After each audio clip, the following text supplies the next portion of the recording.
Hey guys, just letting you know real quick, have a couple more things I gotta do real quick, and we'll be right to the game screen. Thank you guys for holding on. I appreciate you guys' support.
Hello, everybody. I hope everybody's doing all right. I'm just trying to get my last couple of things all situated. There we go. Alrighty. Oh, crap. Let me turn this off. Let me turn this back on. Because I had to turn my because I had to restart my Elgato.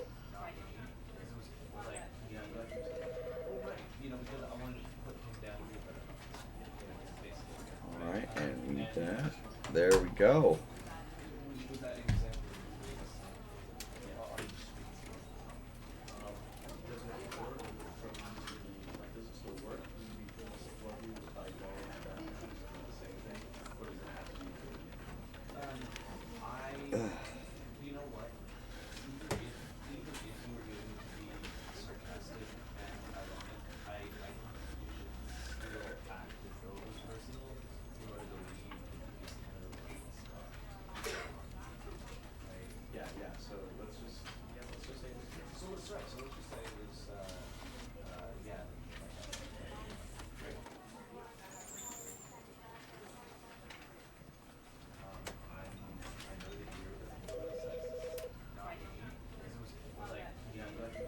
Let's do this. I'm going to...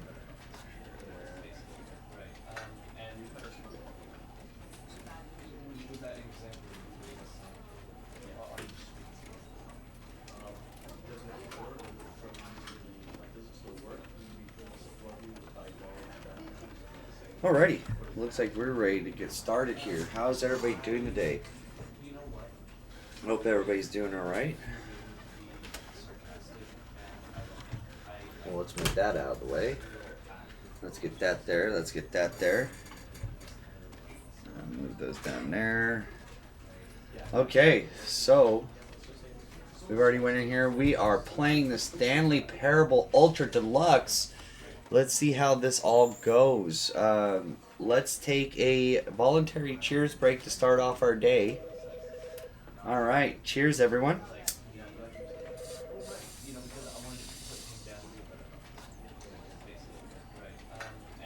All right, time to begin this game.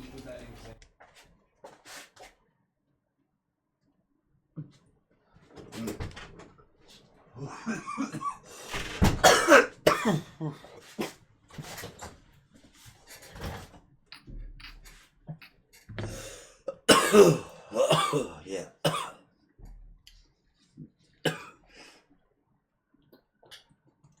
This is the story of a man named Stanley.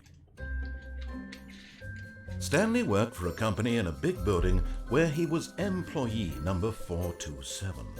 Employee number 427's job was simple. He sat at his desk in room 427 and he pushed buttons on a keyboard. Orders came to him through a monitor on his desk, telling him what buttons to push, how long to push them, and in what order. This is what employee 427 did every day of every month of every year. And although others might have considered it soul-rending, Stanley relished every moment that the orders came in, as though he had been made exactly for this job.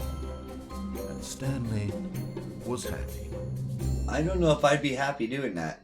And then one day, something very peculiar happened.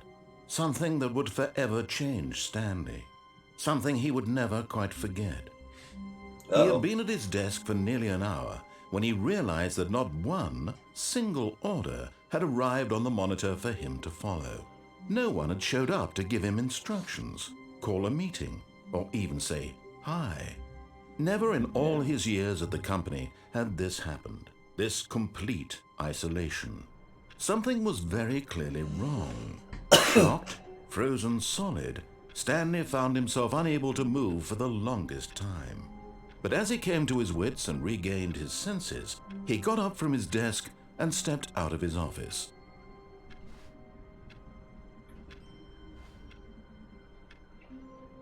I hate Mondays. What we got here? Partition Corp. Okay.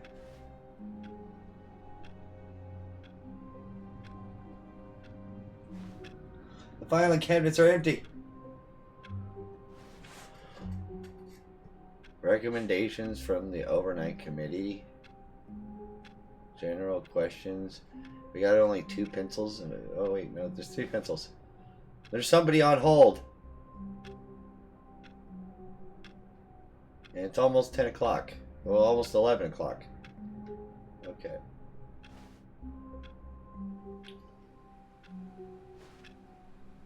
$4.29. $4.28.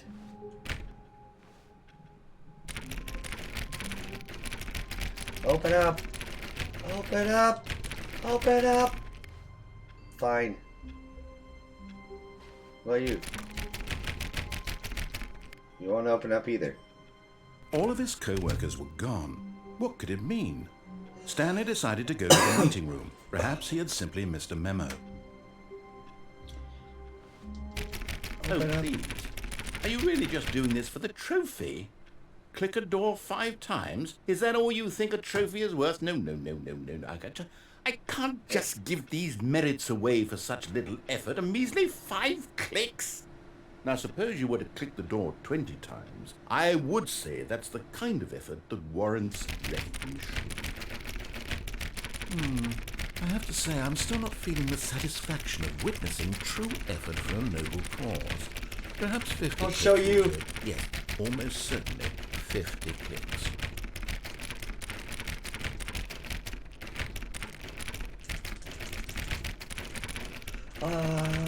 No, I'm still not feeling it. I want Fine, this fuck trophy you. to have meant something. It has to be a true reward for valiant effort. I want to see some hustle, Stanley. I want to see commitment, a willingness to go all the way no matter the cost. Why don't you go put 20 clicks into door number 417? 417, huh? Okay. Wait. Who farted? Coffee cups. Alright. Number one dad. Okay, he's missing. What was he up to? He has the same paperwork I had on my desk. Can't read that. He said 417, right? Well, I'm going to click on 437. Oh, little Riley Roo, a cheers break. Okay, how you doing? I hope you're doing all right. All right, cheers. We got cheers going right now. Cheers.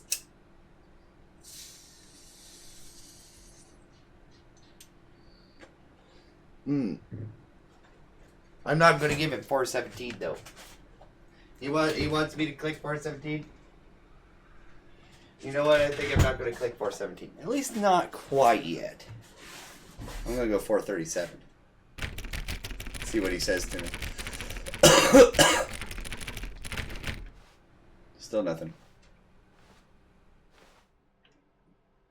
It is bright white outside.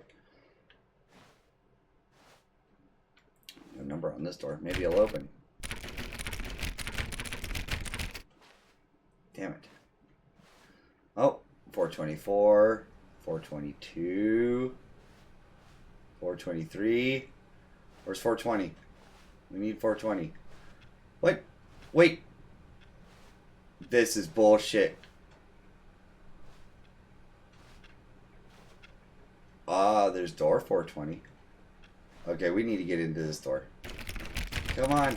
Come on. Open up 420.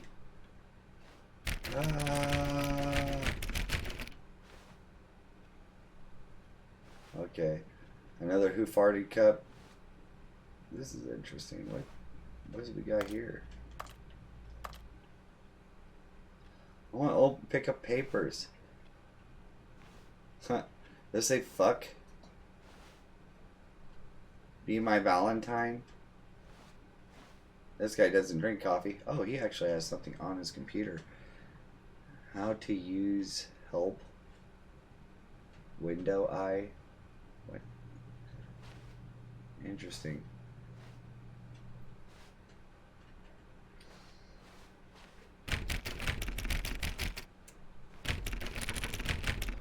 I don't know why he told me to go click on 417, but I wanted the 420.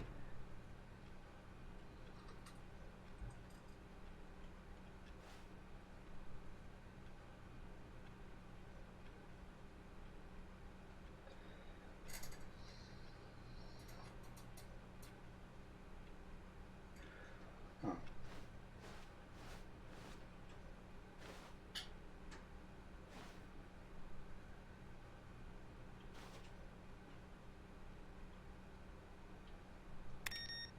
Oh.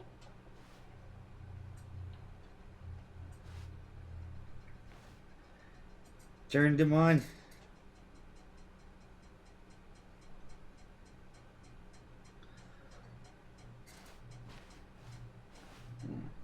What we got here? Knowing your city. 1, 2, 3, 4, 5, 6, 7, 8. Interesting.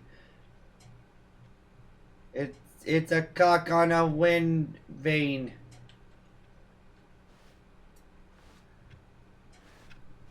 .420 got his own office. Wait. This is the one he wanted me to click on. Okay. Now, I hate Mondays. Nope. 417. Oh, great. Now, go click a few times on door 437.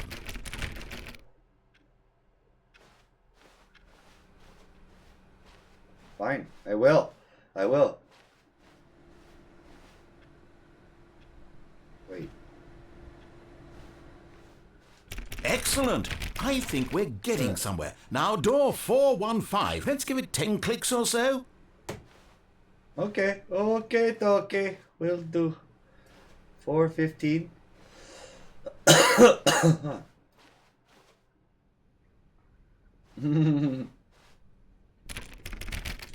Now, back to door number 437.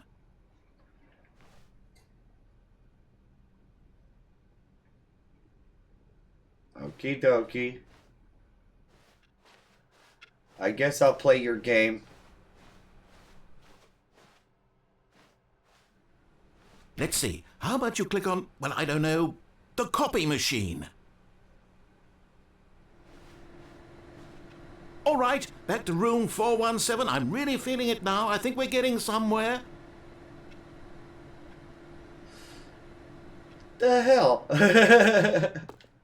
This guy is really really having fun with me now, isn't he? Wait, 417. Okay, now go climb on employee 419's desk.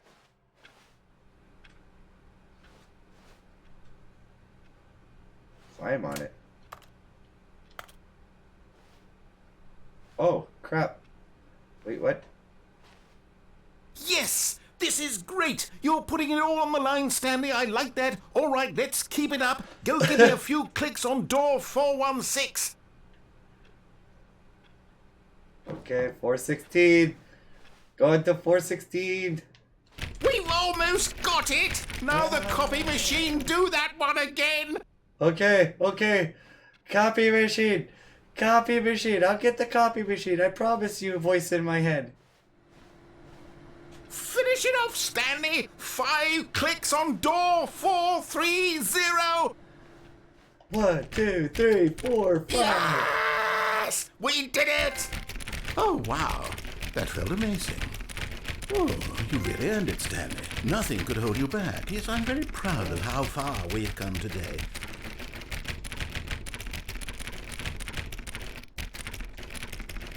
I want it open.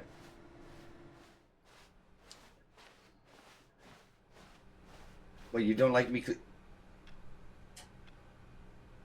This wasn't on earlier.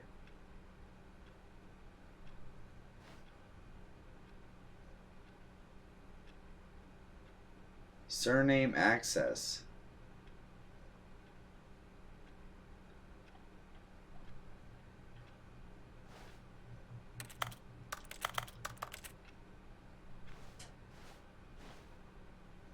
What's this? What's this?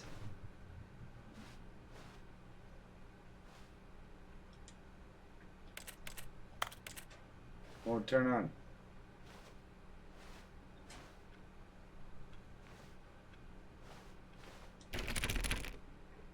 Stanley clicked on literally every single door in the office because he doesn't pick up well on cues from his environment. One in here. Yeah, I got a trophy. Oh gosh. Yeah, I got a trophy for clicking on doors. No more locked doors. I'm literally going to click on every door in this office. Oh, wait. I missed them. I actually missed a couple doors. I missed a couple doors. Got that door. Got that door. I didn't click on this door. I also didn't click on this door. This is my own office. Why is my own office locked? Oh. Something's loading. Turn that off.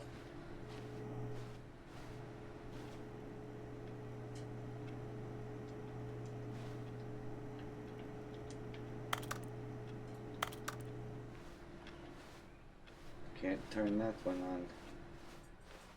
Turn that loading one off. Let's see. So many people wasting power.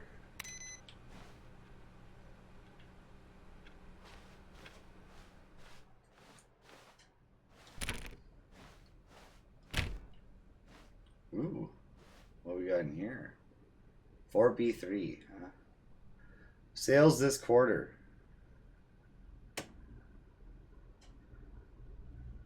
Projections. No. This does not make sense. And time hasn't really changed.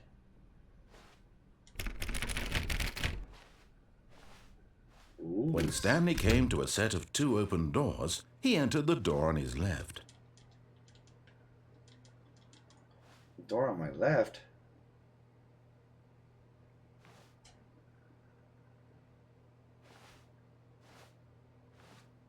That's the door on the right. This is the door on the left.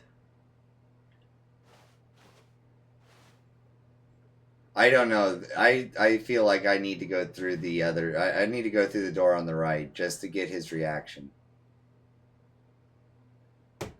Seems to be quite sarcastic, this one. Okay, here we go. This was not the correct way to the meeting room, and Stanley knew it perfectly well. Perhaps he wanted to stop by the employee lounge first, just to admire it. Ooh. Well, that doesn't look good. Some 455. Gosh, not 455. 445 has gotten himself in trouble. It looks like.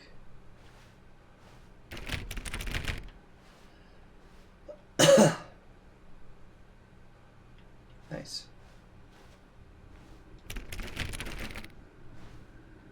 That's nice and clean. He left his computer on. He left his computer on. I gotta turn his computer off. Ooh, interesting. Can't read what that reads over there.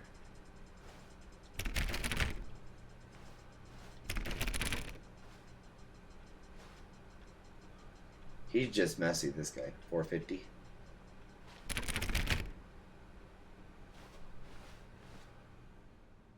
Notepad.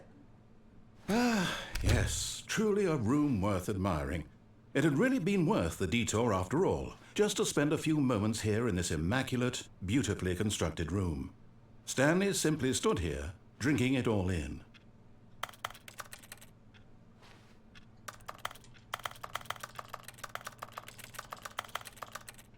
Yes, really, really worth it being here in the room. A room so utterly captivating that even though all your co-workers have mysteriously vanished, here you sit looking at these chairs and some paintings. Really worth it. Give me a soda. I'm thirsty. I'm thirsty. At this point, Stanley's obsession with this room bordered on creepy and reflected poorly on his overall personality. It's possible that this is why everyone left. What the? You're an ass.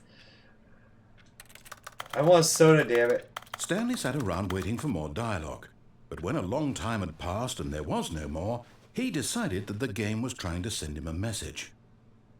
Keep trying. Oh, this is a new one. Coffee nut. Oh wait. There's a face on the coffee maker.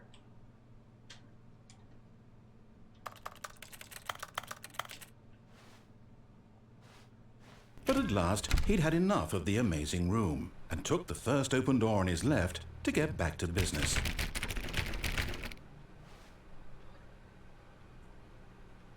Time's going by pretty slow.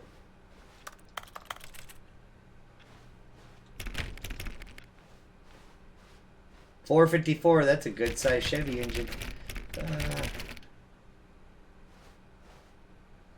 Nah.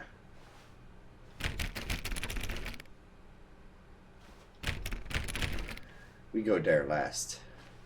Oh. Oh. I don't know. Should I follow what he said? I don't know. You know, this time I didn't follow his rules last time. I think I might go this way. And so he detoured through the maintenance section, walked straight ahead to the opposite door, and got back on track. Oh. Well, you're here.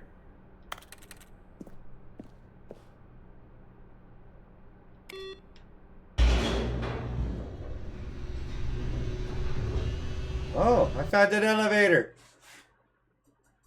Over the end is never the end. The end is never the end. The end is never the end. Oh no. But Stanley didn't want to go back to the office. He wanted to wander about and get even further off track. So now in order to get back, he needed to go, from here it's, left.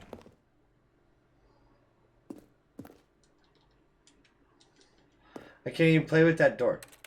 I can play with that door. It's dark in here.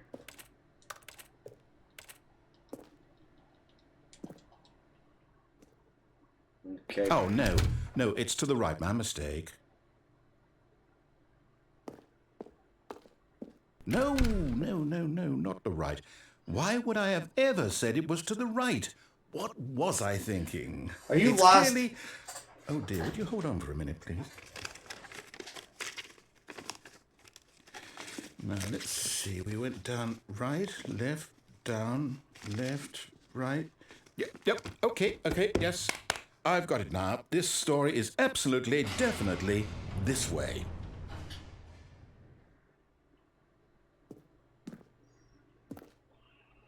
Oh.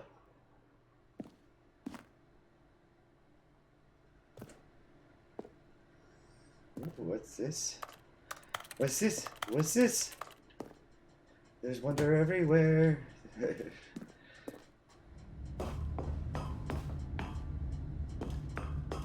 Ooh. This looks interesting. No. This isn't right at all. You're not supposed to be here yet. This is all a spoiler. Quick, Stanley, close your eyes. Okay. We just have to get back to, Fired. Who am I kidding? It's all rubbish now. The whole story completely unusable. How about, rather than waste my time trying to salvage this nonsense, we'll just restart the game from the beginning. And this time, suppose we don't wander so far off track, Okay. From the top. Oh, God. I messed up his story.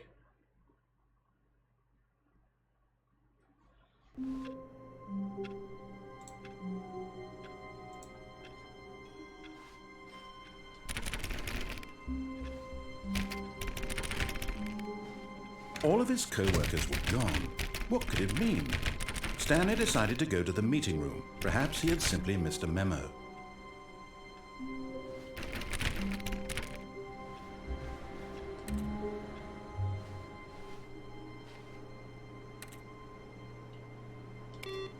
I must turn off the computers. And touch every door.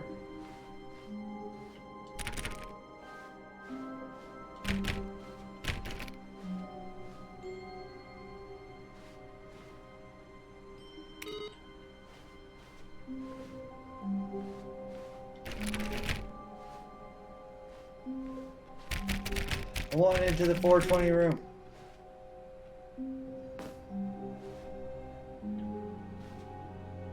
Yeah.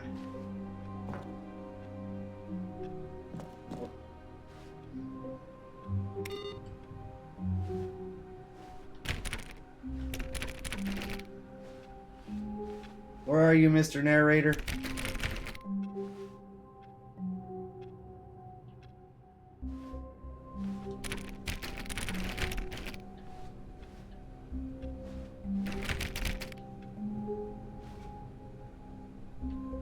We're taking this story from the beginning? Alright. When Stanley... Wait, what? No, I restarted. I swear I definitely restarted the game over, completely fresh. Everything should be... Oh, did something change?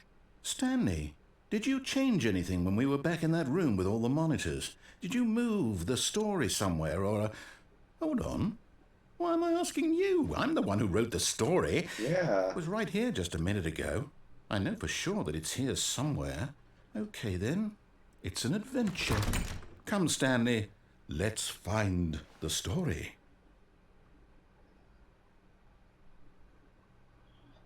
Uh-oh. I can't get over there.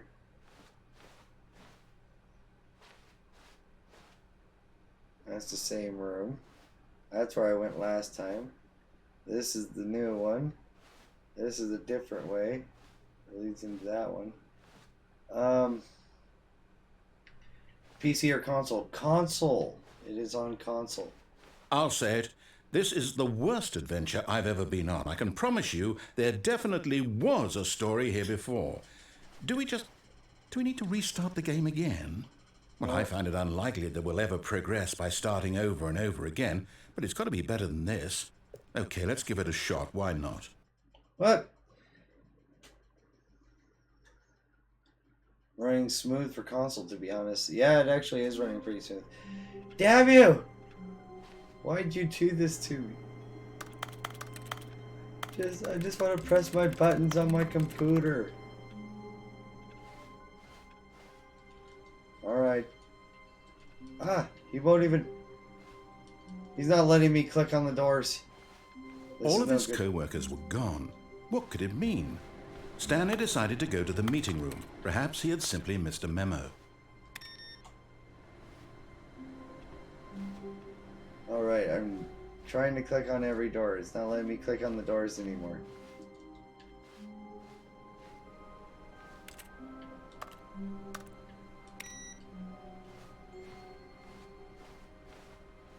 I'm gonna climb up onto this desk again.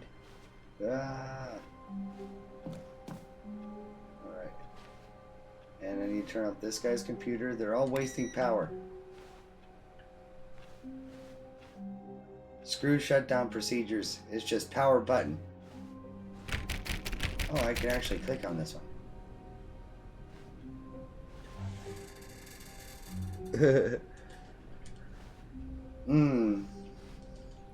So how are you doing? How's your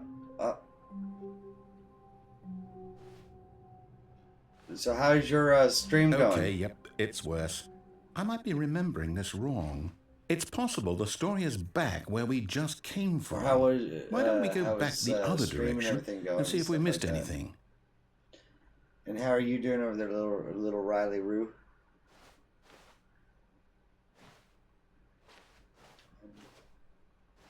Let's see.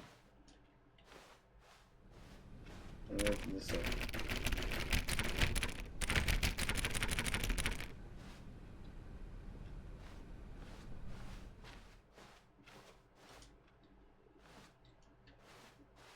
Let me out.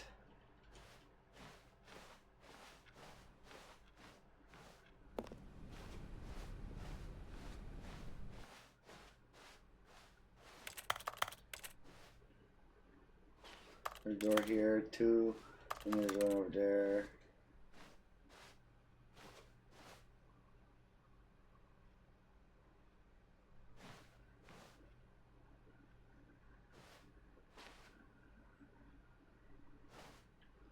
Standing on a box in a corner.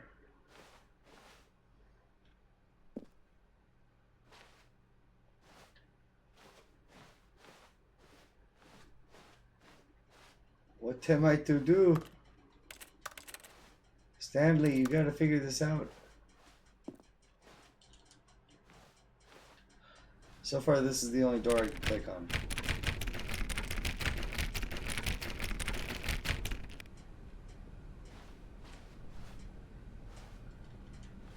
I can't click on that one. Try clicking on that one, that one.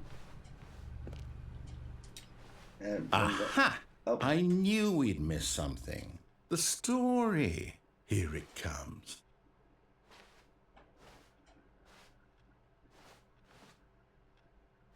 And what? You have me walking in circles, bud. And there's no arms on the clock. But there's... There's no arms on your clock. I guess. You down this way? No, wait. Never mind. Not the story. Okay, let's head back the other way and retrace our steps. Are you sure you can put me in my steps? Still no arms on your clock.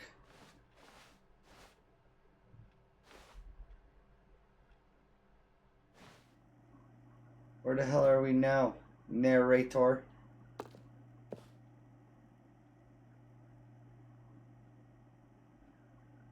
Now this... Well, I'll be honest, I don't recognize this place at all. Is this the story? I don't think so. I can't quite recall, but I believe my story took place in an office building. Is that correct? Do you remember, Stanley? Well, do you know what? Since I've completely forgotten what we were supposed to be doing, how about this?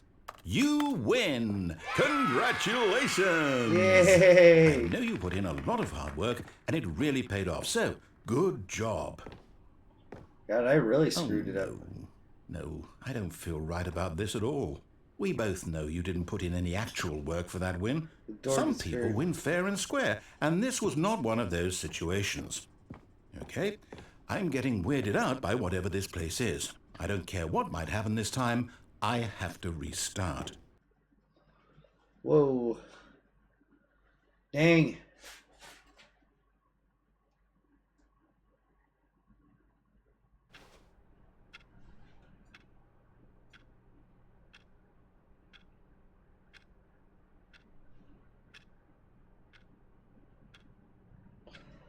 Oh.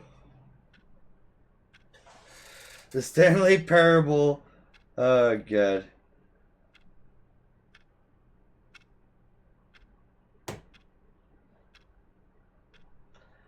Oh, God. All right, I've got a solution.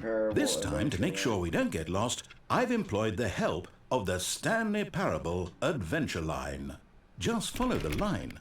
How simple is that? I can click on all the doors again. And I gotta turn off all the PCs again. Yeah.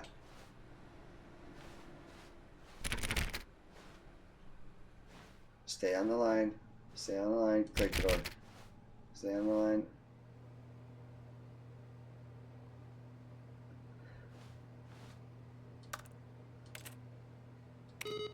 There we go. Got that PC off. I'm gonna turn this one off. God, people just wasting power everywhere. I don't trust that line. Can't click on that door. 420. 420. Go on in that room. Alright. Okay. Okay. Oh. This guy's playing solitaire. Wasting power.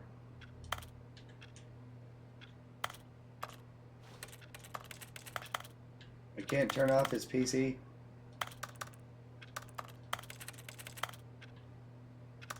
He hasn't even technically even started his game yet. Okay, fine.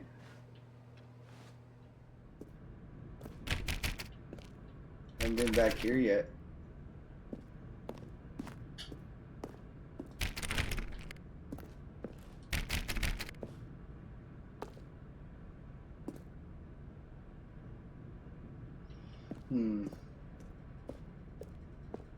I don't know, I feel like I gotta go click doors down here.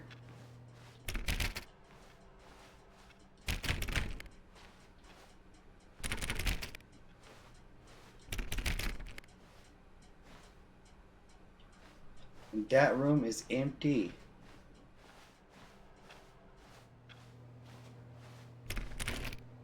Alright, got all my doors clicked. Alright.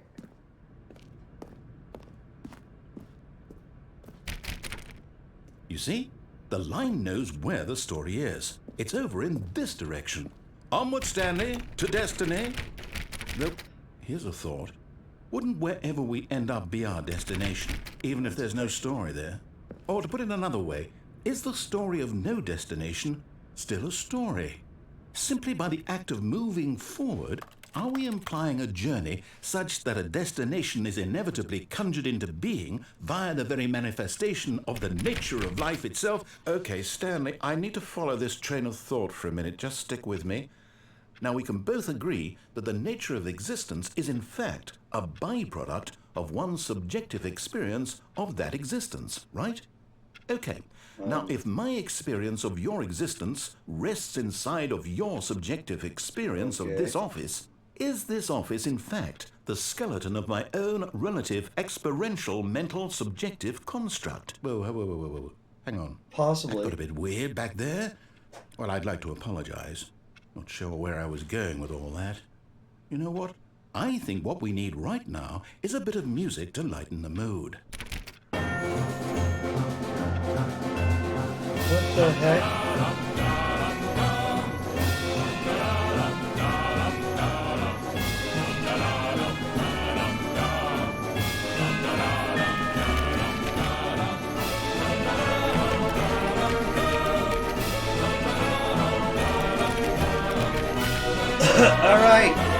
All right, that's enough with the music.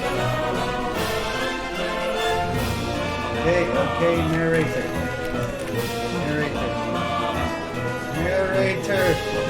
please, sir.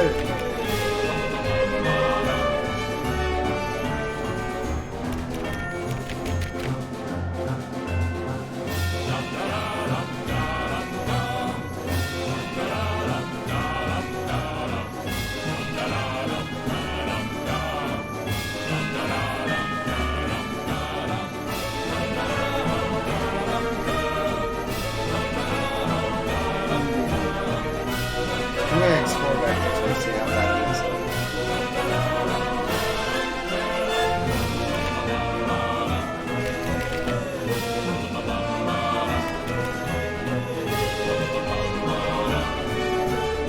Whoa. Trippy.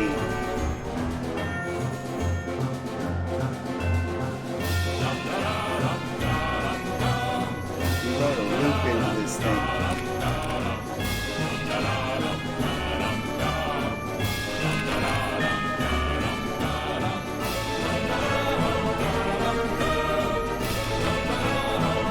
You guys getting crazy throwing up the walls and shit. It's a lamp.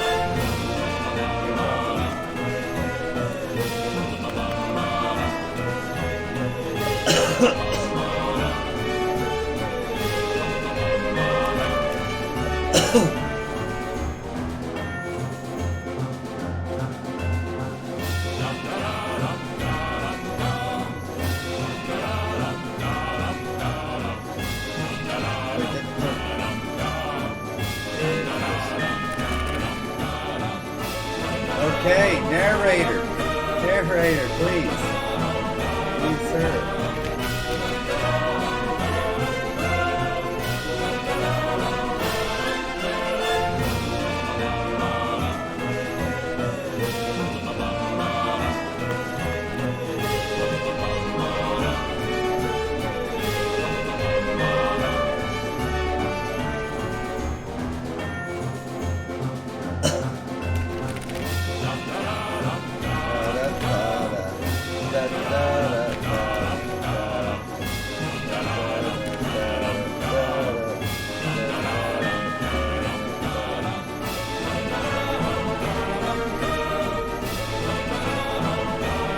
Okay, he's not wasting time.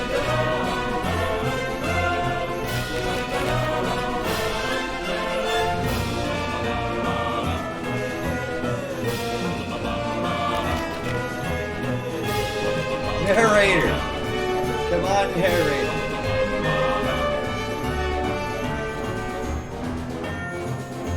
That's starting to get a little tricky.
Narrator, I'm okay with the music. Cut the music. Oh, Go back and look at that fern. Stanley, this fern will be very important later in the story.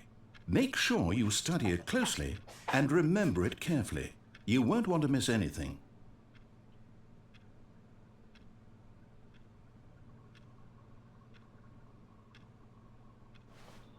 Okay, I'll study it then.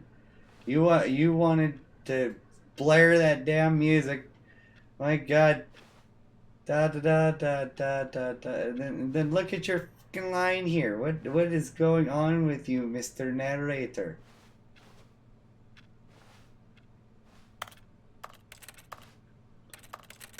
Let me touch the fern. Sounds like a keyboard.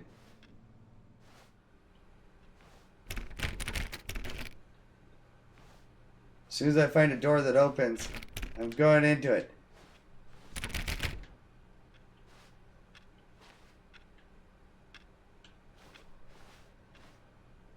Wait, what? We're back at the office? No. Line, you do know we're looking for the Stanley Parable. Oh, damn. My controller died.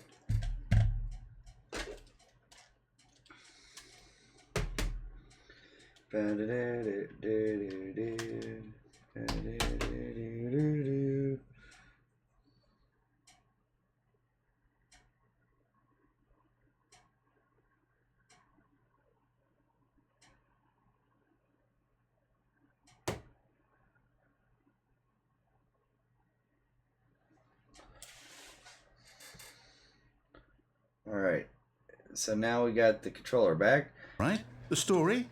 Is any of this ringing a bell? No.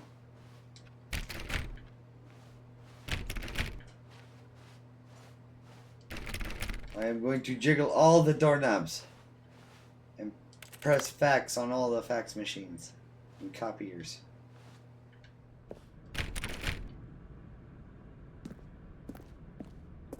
Alright, Mr. Narrator's quiet.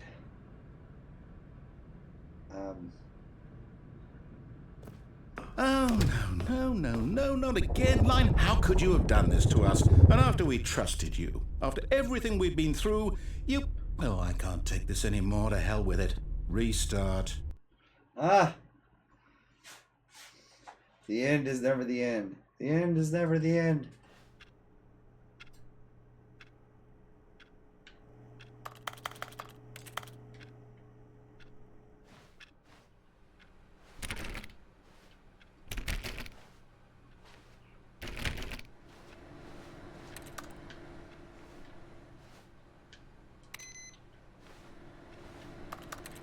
You know what, Stanley?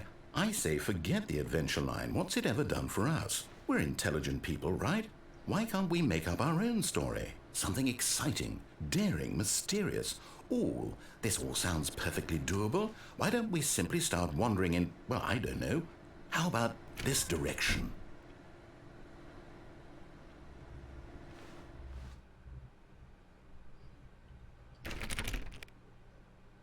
Okie dokie. Now, yes, this is exciting. Just me and Stanley forging a new path, a new story. Well, it could be anything. What do you want our story to be? Go wild. Use your imagination. Whatever it might be, Stanley, I'm ready for it.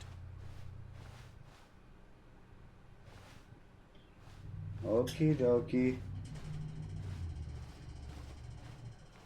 Oh, no, not you again. Stanley, It I'd also busted like through to the veto ceiling. the line from having any role in our awesome new story. No lines or monitor rooms. Just don't acknowledge it, and we should be fine. It's all over the place. It's all over the place. It's freaking out. It's freaking out. The line is freaking out. Oh God, it crashed into the ceiling.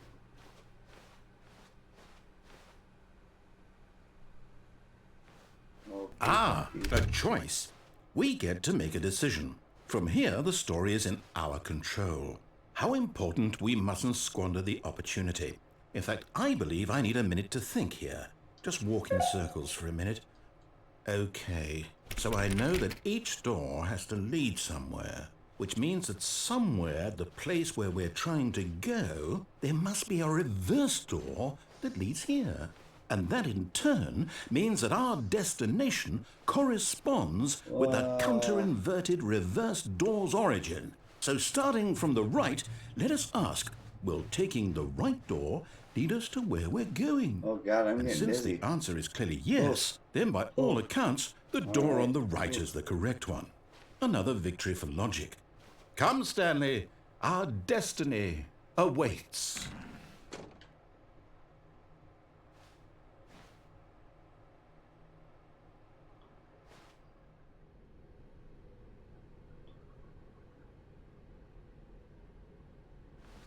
Oh, hold up, what's this? The confusion ending. You're telling me that's what this is? It's all one giant ending? And we're supposed to restart the game eight times? That's really how all And I this die? goes? It's all determined? So now, according to the schedule, I restart again. Then what? Am I just supposed to forget? Well, what if I don't want to forget? My mind goes blank simply because it's written here on this thing, wall. Well, who consulted me? Why don't I get to decide? Why don't I get a say in all of this? Is it really? No, it can't be. This I isn't don't about want me it to be. anymore, is it? I don't want the game to keep restarting. I don't want to forget what's going on. I don't want to be trapped like this. I won't restart the game. I won't do it. I won't do it. I won't do it. And the timer stopped? Does that mean, did we do it? Did we break the cycle? The, whatever it is that made this schedule? How would we even know? Will someone come for us? Will something happen? So, okay. I guess now we just wait. You're going to get me killed. I suppose in some way that this is a kind of story. Wouldn't you agree?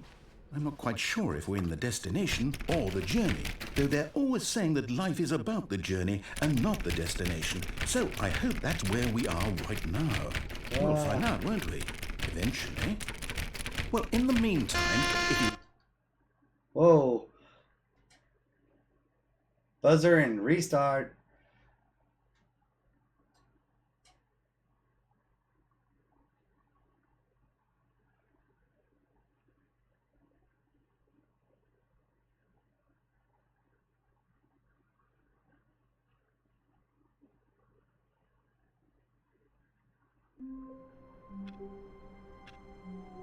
Still same time. Nothing's really changed.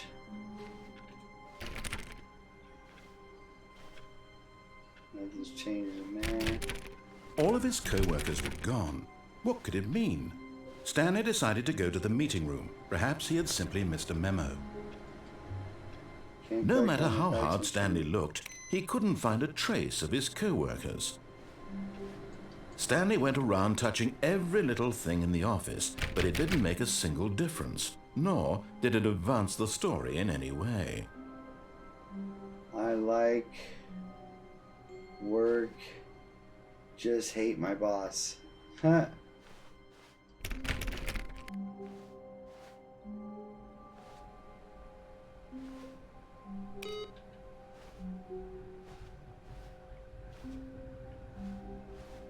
Ooh.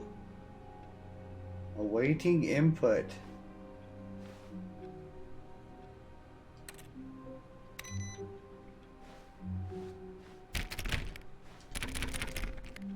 Solitaire room. 420 room.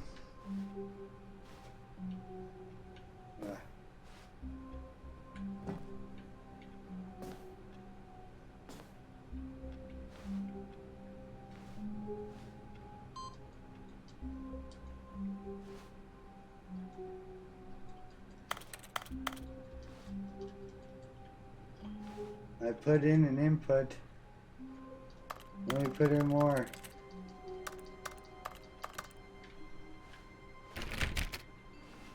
Stanley clicked on literally every single door in the office, because he doesn't pick up well on cues from his environment. Oh, damn.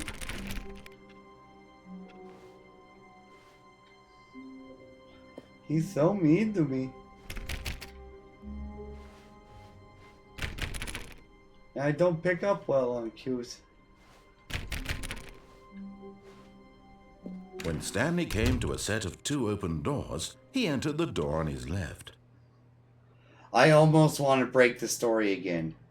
But we'll go this way.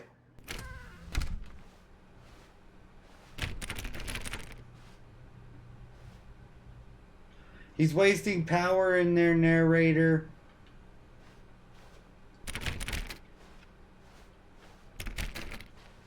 Time's still the same. Okay.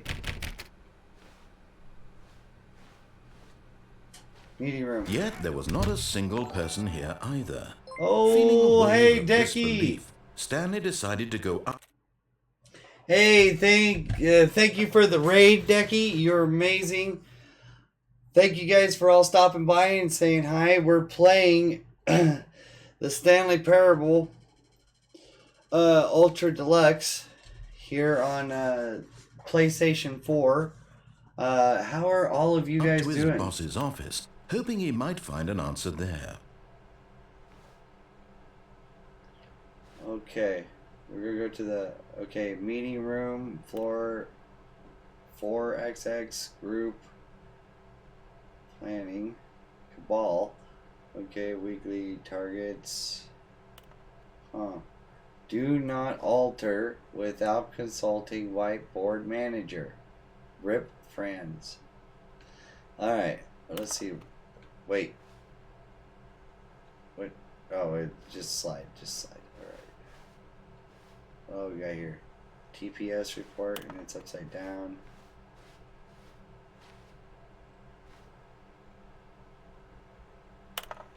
Synergizing the core of global value. Something interesting. Lot of work here. Okay. Corporate performance in a cup. Look like. Click on the fax machine. Bi-quarterly post-review. Teenagers. Size of demographic. Size between the teenagers. Space between two percentages. Okay, what do people want? Things. What do people want? Things. Money. More money. Things, but with more with money to buy more things. Okay, graphs about things about money. We have our new product. We have okay, interesting. Make sure everything. Okay, make sure. Okay, so it's a slide on slides. Okay, interesting. Synergize core value expenditures. A shift global market. Parade. All right. Monetize free to play. Wait. Is this about the game we're currently in? All right, we're going through the door. Broom closet. Ooh, broom closet. I have a feeling I'm going to walk in here and get trapped in the closet. Stanley stepped into the broom closet, but there was nothing here, so he turned around and got back on track.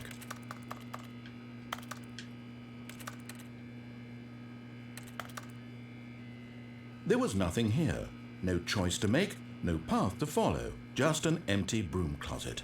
No reason to still be here. Don't worry, I'm just admiring the broom closet. Just admiring, okay? But yeah, hey Decky, how are you doing? I hope everything went good with your stream and everything like that. In and now at the moment we go doing well. Just got short in-game content, but planning to do that next solo. Okay, sweet.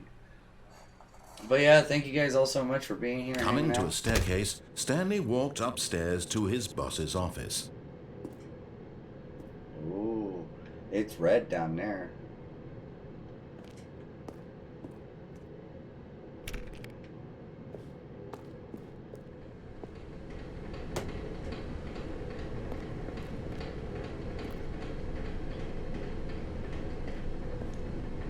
Ooh, what do we got back here? What do we got here? Hi, Lenny. I won't. I work as a. I can't.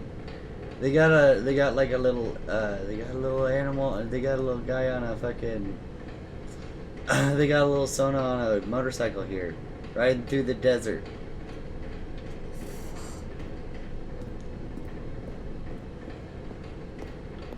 Riding through the desert. Door won't open. Okay, I don't want. I do want to go down there, but I don't want to go down there. You know what I'm saying?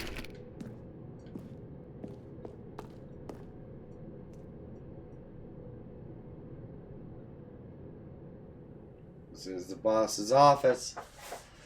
So, should I go the opposite way that the narrator is telling me and see how bad I messed this up, or should we go through the office here? Anybody got any suggestions? Because I almost feel like just pissing off the narrator.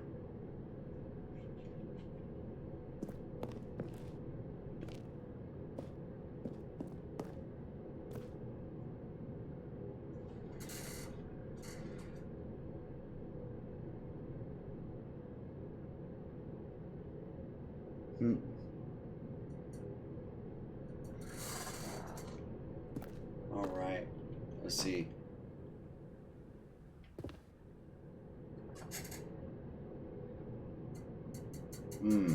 Up or down, up or down. I guess we're gonna go in here. Executive bathroom. Yes. Because the boss knows what the boss says goes. If the boss suffers losses, then that's what the bosses chose.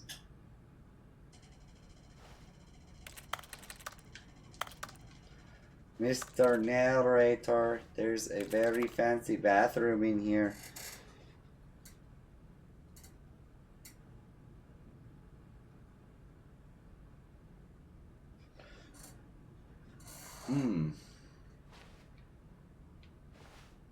Let's see.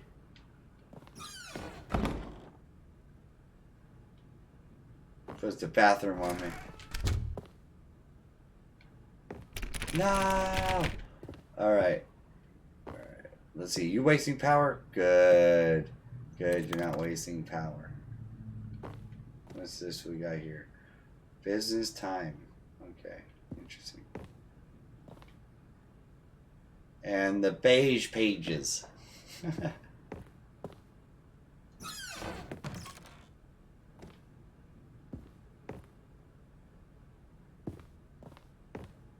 What the hell? That poor panda! Stepping into his manager's office, Stanley was once again stunned to discover not an indication of any human life. Shocked, unraveled, Stanley wondered in disbelief who orchestrated this, what dark secret was being held from him. What he could not have known was that the keypad behind the boss's desk guarded the terrible truth that his boss had been keeping from him, and so the boss had assigned it an extra secret PIN number, 2845. But of course, Stanley couldn't possibly have known this. 2845, huh? Alright, I am the most expensive boss. Sewage lines by... Stanley just sat around twiddling his thumbs. Trying to input anything on the device was useless, since he could never possibly know that the combination was 2845.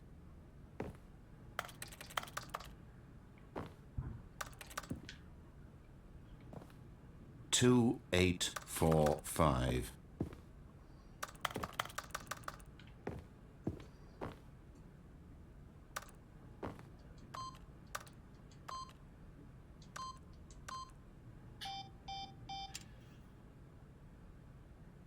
Forgot, but it turns out that the panel's emergency override kicked in, and the door just opened all by itself. And Stanley got the hell along with the story.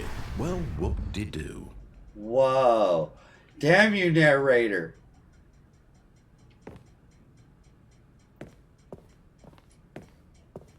Just rushing me along now. How could you? Alright. Alright, what are we doing here? They haven't even finished the insulation in this part of the building.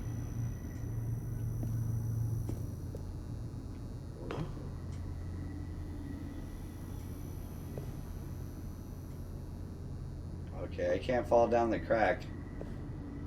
Elevator. Dark place. Alright. Here we go.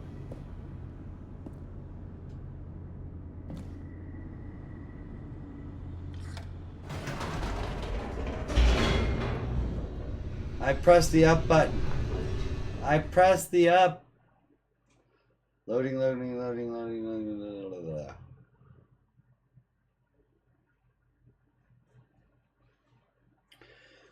Oh, God. Descending deeper into the building, Stanley realized he felt a bit peculiar. It was a stirring of emotion in his chest, as though he felt more free to think for himself, to question the nature of his job. Why did he feel this now, when for years it had never occurred to him? This question would not go unanswered for long.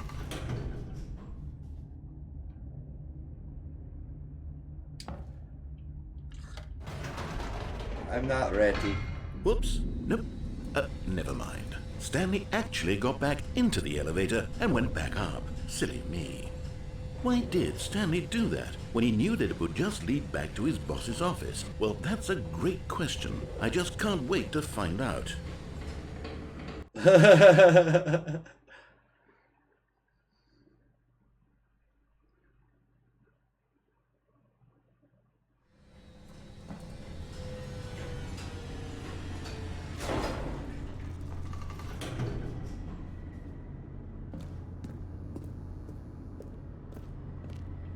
Back to the dark space.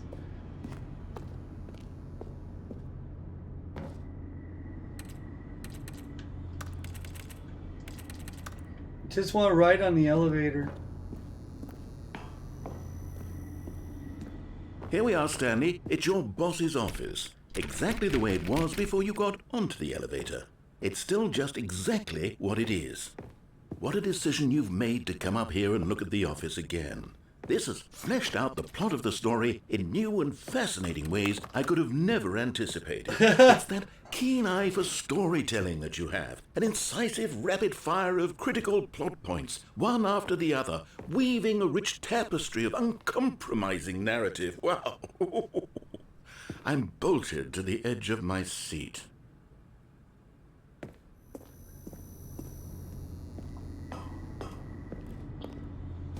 Incredible. Now he's getting back into the elevator and going down again. Ladies and gentlemen, how does he keep coming up with all of this? Oh, God. This is hilarious.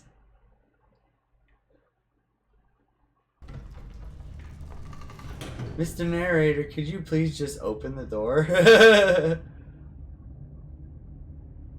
You know what? You know what? Another elevator ride. Did you think we were going to go forward down the spooky corridor? No. It's time once again to go back up in the elevator. I can't even begin to grapple with what might be up there. Is it the boss's office again? Or what if it's the boss's office this time? The suspense is killing me. Oh, God. This guy.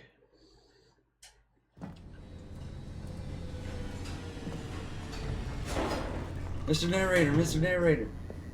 There's something in the office. I swear, I swear, I swear. See? Sweet. Oh my God. It's the boss's office. This absolutely changes everything for me. Give me a timeout here for a minute while I process this.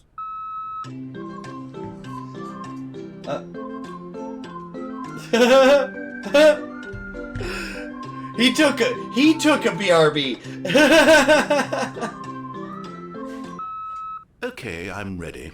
I'm prepared to embrace this stunning revelation and to move forward with... No, wait. No, I need more time to process. Uh-oh.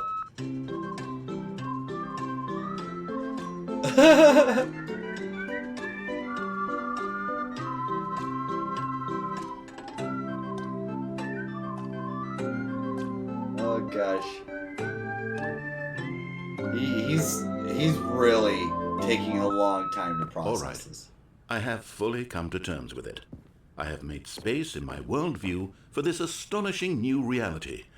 As before, I turn to your expert eye for gripping narrative, Master Stanley.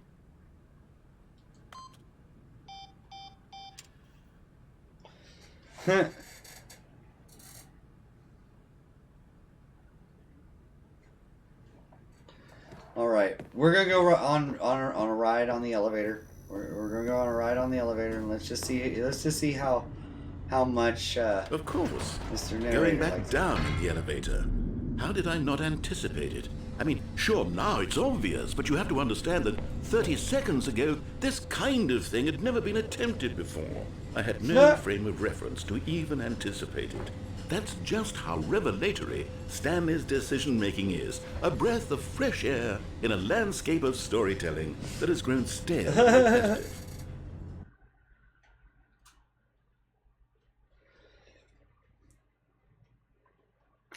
Alrighty. Freaking A. The scary corridor. No. One more ride. We're doing one more ride. Just one more. Oh, he's quiet. This isn't good. The end is never the end. The end is never the end. The end is loading. You know what? I've just thought of something. Hold on, let's stop for a moment. Don't you realize? It's the anticipation, Stanley. You and I, we have no way of knowing what will be at the top of this elevator. But the suspense, the agony of waiting and anticipating and having to guess, that's the real thrill. Oh, I simply don't want to let that feeling go. It's so precious, so fleeting. Why don't we take this elevator ride nice and slow? Oh. There we go. Isn't this so much more exciting? You know, Stanley, it seems like nowadays the only thing that audiences want is to be shocked as loudly and frequently as possible. They want big, explosive moments flung right in their faces from the very moment that things get started. But where's the tension? Where's the trust in the audience to build a slow and nuanced appreciation for the story, the characters? Why aren't we given time to imagine the surprises? To have to think and to anticipate and then to marvel at the eventual reveal. This is storytelling, Stanley. What you and I are doing right now. This is the most exciting narrative to be developed in years. And it's really all because of you. You're the one who took this bold step of revisiting the exact same locations over and over. Truly, I mean it. This is unique and different. It's not like anything else out there. You see, I want stories that surprise me, Stanley. I want to have to think. I want to be engaged and not pandered to. We're being fed such unimaginative drivel all the time, and we all know it, which is why we're so starved for content that makes us feel sharp and vital and alive.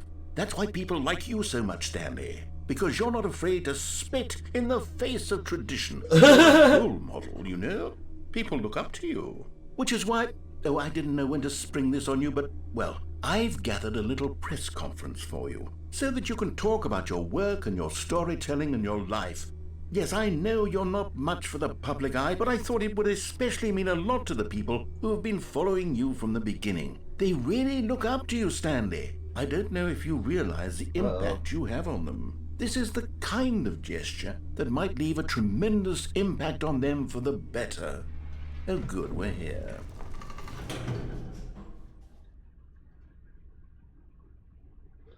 I can't use the elevator. Okay, the room where we're holding the press conference should be just around the corner here somewhere. World's healthiest human being. All tricks revealed. How we did it. The pyramids. The guy who went to Mars. Live on stage. All eyes on Stanley. Live on stage. Damn. Okay, stage door. An evening with world peace, baby. Stanley Parable. Here it is, just through this door. Stanley, tonight live on stage. The man, the process, the myth, the legend, the parable. Stanley, the parable live tonight on stage. Interesting, okay. A Q&A with the world's first sentiment machine. Okay, whatever. Wait, what? What's going on here? Okay. 2 stage. All right. Are you ready? I've told them you're going to speak a little bit about the nature of surprise in storytelling and what it means to craft a truly unpredictable narrative. Oh, don't worry. You'll do great. Just be yourself and speak from the heart. I'm really proud of you, Stanley. Okay, it looks like they're ready for you. Go get them. Almonds, chair, gum, table, and nut bar. Where's my gum? Where's my chairs? And where's my table with the nut bar? National Geographic. Interesting. Endorsement monthly. The storyteller Stanley reveals all in his new book. Interesting. We're storytellers, guys. Congratulations, Stanley. Remember where you came from, your coworkers. Up again, down again. Ah, the book. The book is up again, down again. That's fucking hilarious. Okay. Break a leg, champ, your boss, Stanley. My true love. You. For you, Crow. Every day you make me feel alive. Your wife from the something ending. I love the way you ride elevators. No one tells stories the way you do. Go get him, Tiger. Thanks for showing me that cool skateboard trick in the parking lot. You're too cool. Good luck on stage. Rock on. Story, Stanley. Me, Dad. Age 6. Oh, God. Alright, alright. Okay, I guess we'll go on stage. The audience with the dude who came up with pizza. Okay, interesting. Okay, wait. Doing great on conversation with Alexander the Great. Guy who went to Mars. And then featured key speaker, the Lord. Meet and greet. Interesting. Hey everybody, how are you doing? I am famous. I went up and down on the elevator over and over again. Up and down again. Up and then down. Down and then up. And then down. Okay. Oh God. Oh, it's so bright.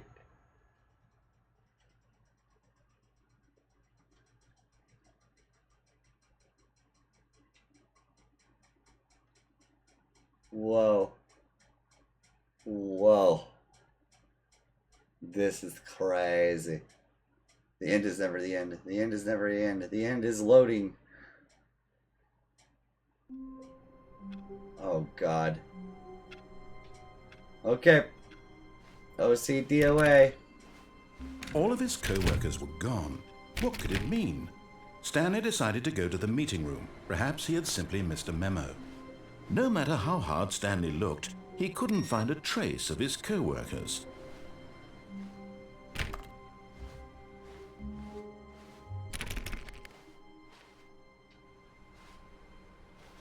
Wasting power over here. How could you?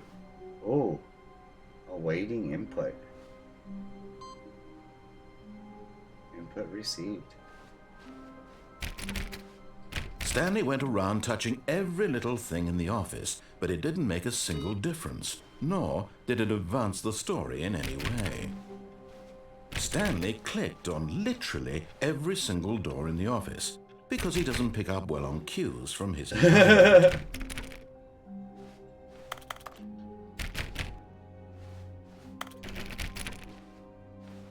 When Stanley came to a set of 2 open doors, he entered the door on his left. Okay.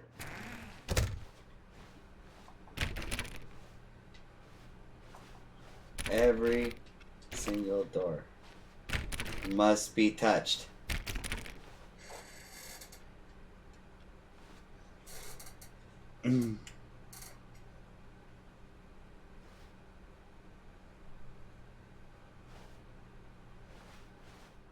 Yet there was not a single person here either. Feeling a wave of disbelief, Stanley decided to go up to his boss's office, hoping he might find an answer there.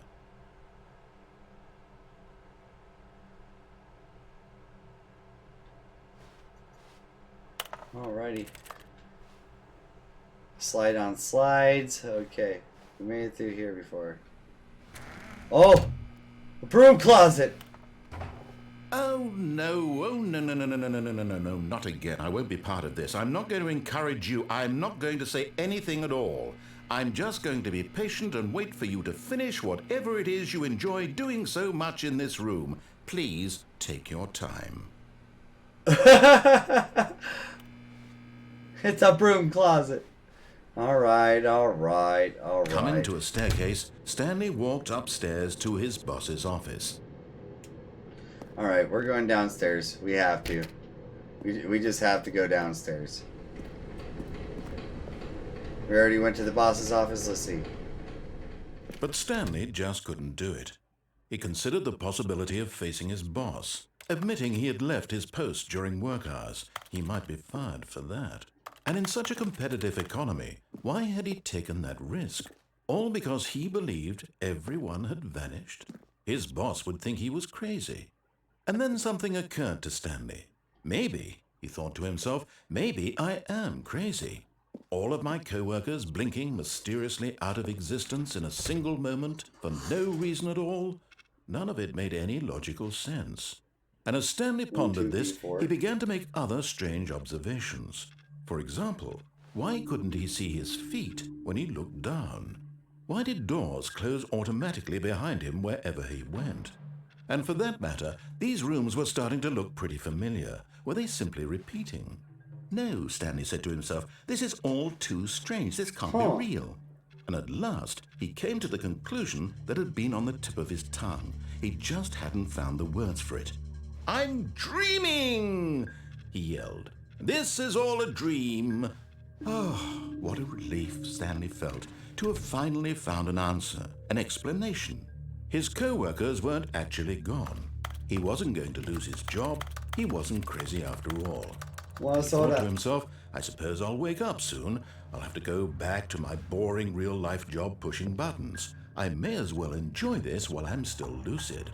So, he imagined himself flying and began to gently float above the ground. Then he imagined himself soaring through space on a magical starfield, and it too appeared. It was so much fun, and Stanley marveled that he had still not woken up. How was he remaining so lucid? And then perhaps the strangest question of them all entered Stanley's head. One he was amazed he hadn't asked himself sooner. Why is there a voice in my head dictating everything that I'm doing and thinking? Now the voice was describing itself being considered by Stanley, who found it particularly strange. I'm dreaming about a voice describing me, thinking about how it's describing my thoughts, he thought. And while he thought it all very odd and wondered if this voice spoke to all people in their dreams, the truth was that, of course, this was not a dream. How could it be? Was Stanley simply deceiving himself, believing that if he's asleep, he doesn't have to take responsibility for himself? Stanley is as awake right now as he's ever been in his life.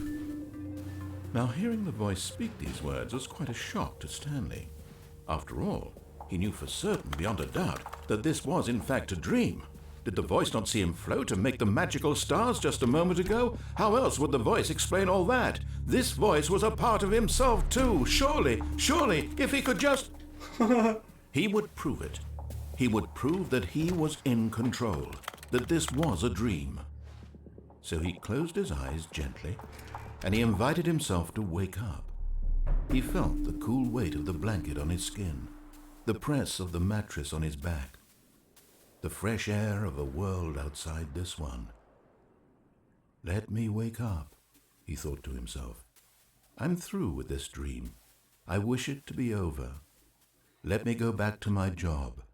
Let me continue pushing the buttons. Please, it's all I want. I want my apartment, and my wife, and my job. All I want is my life exactly the way it's always been. My life is normal. I am normal. Everything will be fine. About time for another cheers break. I am okay.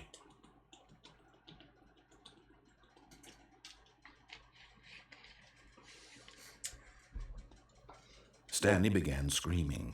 Please, someone, wake me up. My name is Stanley. I have a boss. I have an office. I am real. Please, just someone tell me I am real. I must be real. I must be. Can anyone hear my voice? Who am I? Who am I? And everything went black. Uh-oh. Cheers break. Heck This yeah, is the story thank you, of a Smoke. woman named I Mariella. appreciate it. Mariella woke up on a day Alright, like any cheers. other. She arose, got dressed, gathered her belongings, and walked to her place of work. But on this particular day, her walk was interrupted by the body of a man who had stumbled through town talking and screaming to himself, and then collapsed dead on the sidewalk. And although she would soon turn to go call for an ambulance, for just a few brief moments, she considered the strange man. He was obviously crazy. This much she knew. Everyone knows what crazy people look like. And in that moment, she thought to herself how lucky she was to be normal. I am sane. I am in control of my mind. I know what is real and what isn't. It was comforting to think this, and in a certain way, seeing this man made her feel better. Cheers. But then she remembered the meeting she had scheduled for that day.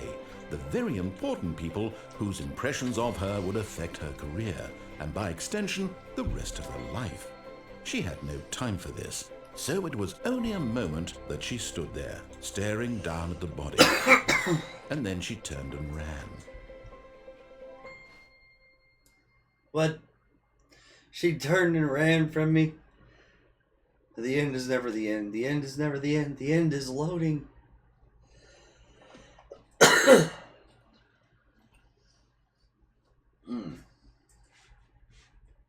Wow. This game's got me going around in circles. But I'm also causing some of it myself. But this narrator is hilarious. All of his co-workers were gone. What could it mean? Stanley decided to go to the meeting room. Perhaps he had simply missed a memo.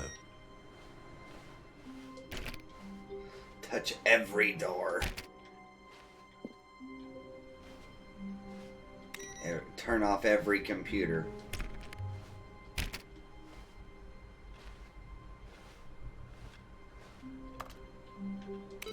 You know what? Actually, let's go in here, because there's been input things, so let's see if any of the computers turned on. No matter how hard Stanley looked, he couldn't find a trace of his co-workers.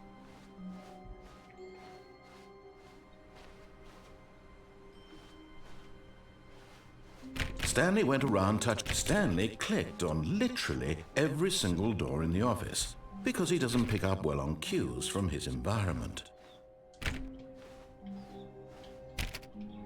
No, I do not. Do not pick up on cues. When Stanley came to a set of 2 open doors, he entered the door on his left.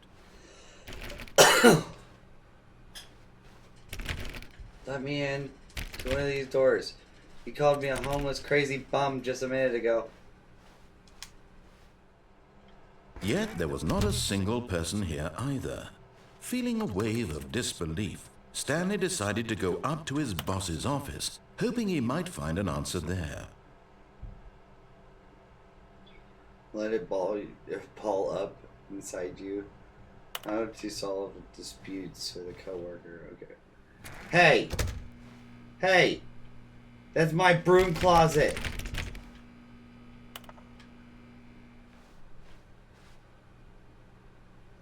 That's unfair. He boarded up my broom closet. Coming to a staircase, Stanley walked upstairs to his boss's office.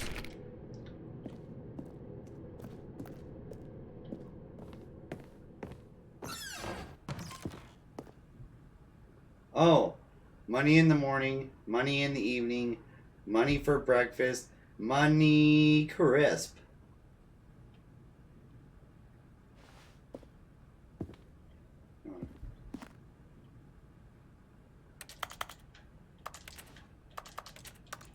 Try to flush the toilet. Wouldn't work. There's no water in your bathroom. You know, we went into the office last time. We're going in here. We're going to see if we can find everything. Times Magazine. Graphs. Money. Business strategy. What the hell? Oh, elevator.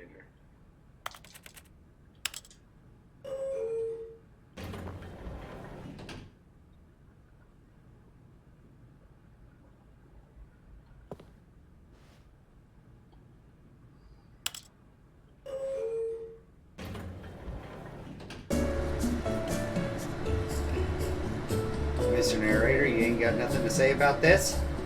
Huh?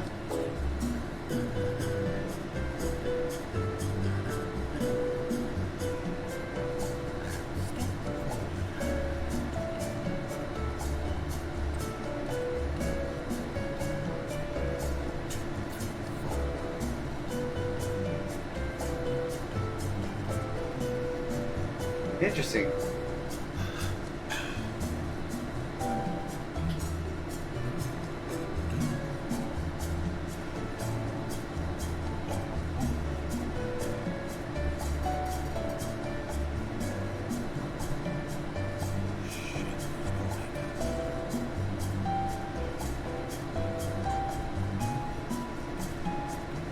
Stanley, as you can't see, I'm not going to say anything.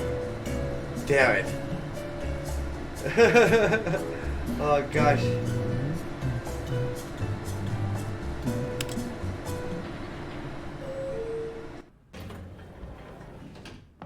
Wait.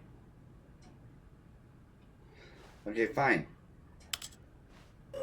Down.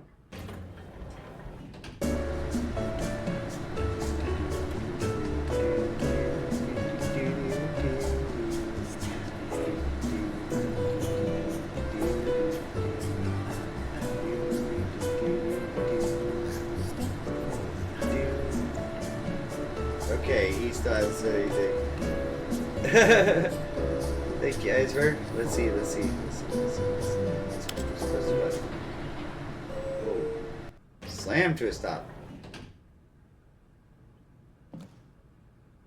Wait, there's no split. It's an elevator simulator. Simulator. Oh, God. Alright. Okay, I am the most expensive boss. Alright. Stepping into his manager's office, Stanley was once again stunned to discover not an indication of any human life. What could it mean? Stanley wondered aloud to nobody. He began wildly tearing through papers on the boss's desk, pulling books off the shelf, looking behind paintings, desperate for clues to his situation. But his attention was caught by a keypad behind the boss's desk. What could its purpose be? In fact, this keypad guarded the terrible secret that lay buried below his feet. And so the boss had assigned it an extra secret PIN number, 2845. But of course, Stanley couldn't possibly have known this.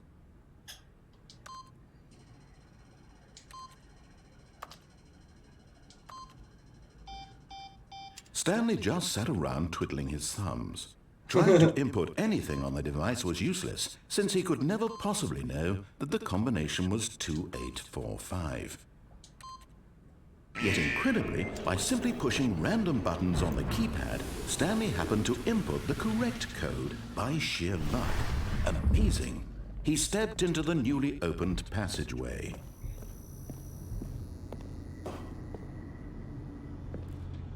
Wait. Okay, yeah, there's nothing new over there.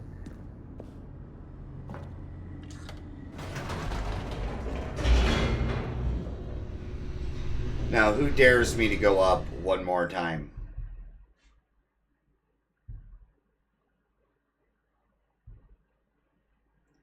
I want to see if he blows his lid. I want to see if he absolutely loses his mind.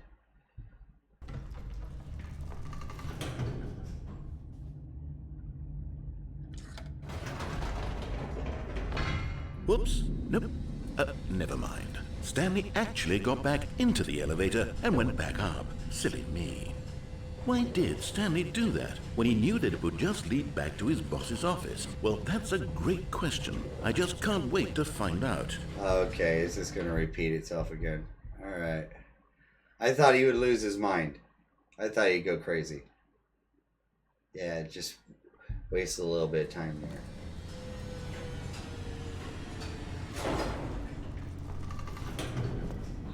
Alrighty, I'll go in here.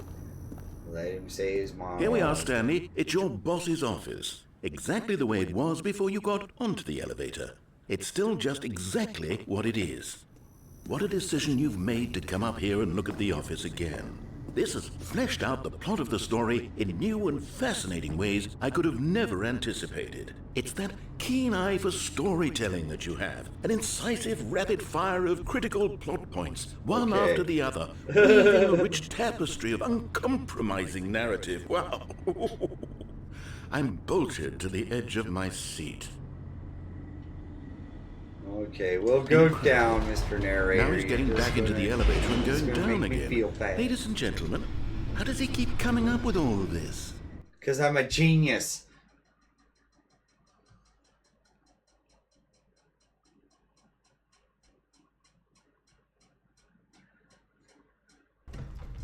Alrighty. Surely this time Stanley will walk forward into the spooky corridor, won't he? Yes, I have. Spooky. Stanley walked straight ahead through the large door that read Mind Control Facility. Escape? Mind Control Facility Escape. Mind Control Facility Escape.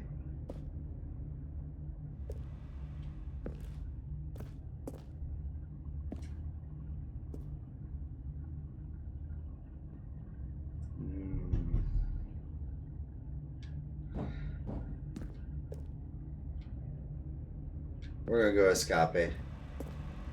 Although this passageway had the word escape written on it, the truth was that at the end of this hall, Stanley would meet his violent death.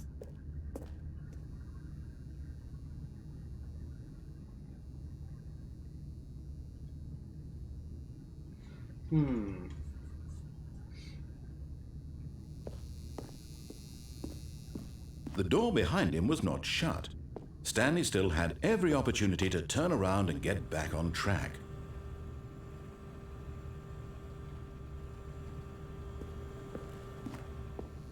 At this point, Stanley was making a conscious, concerted effort to walk forward and willingly confront his death.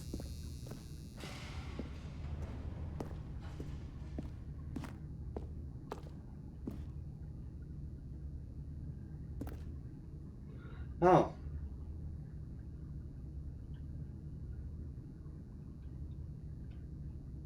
Okay.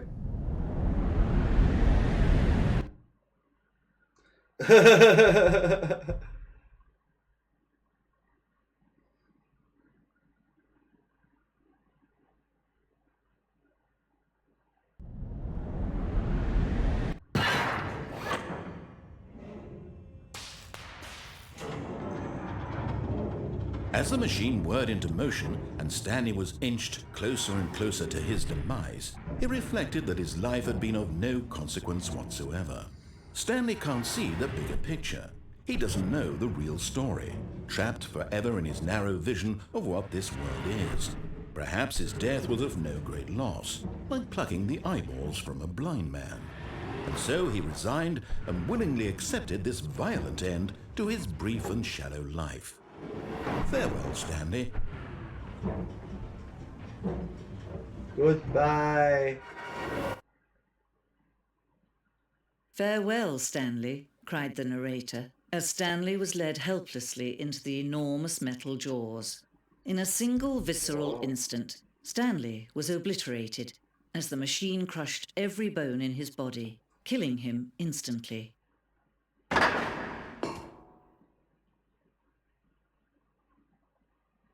Wait, what?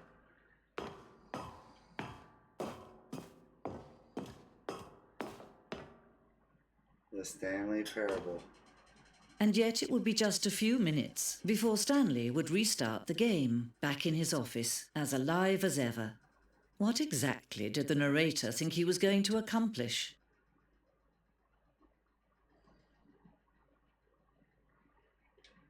Huh. Interesting. When every path you can walk has been created for you long in advance, death becomes meaningless, making life the same. Do you see now? Do you see that Stanley was already dead from the moment he hit start? Oh, damn, look at this. Office layout.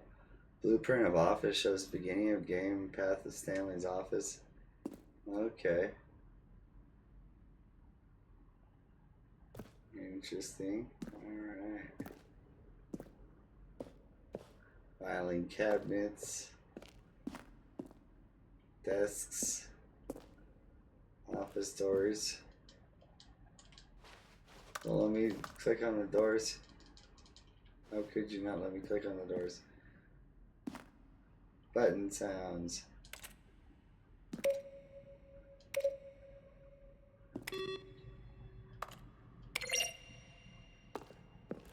Interesting. Alright, model design credits. Holy crap.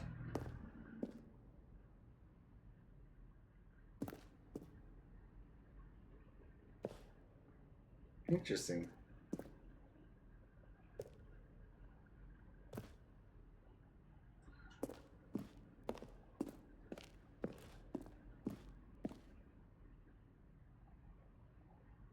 Huh. Nice.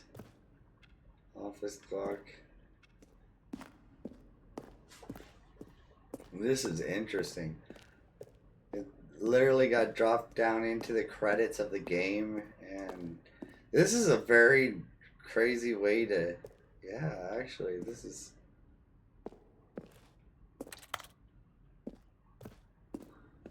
interesting. The Office. Warzone.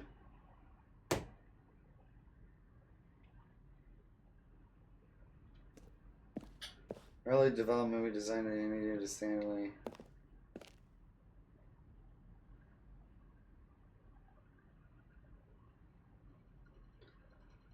Silent and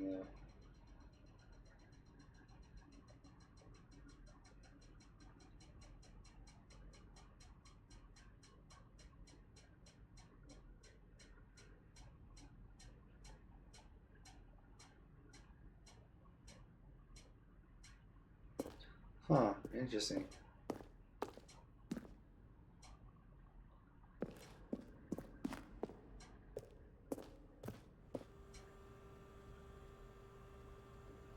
Well, the thing I want to know is what, okay, interesting.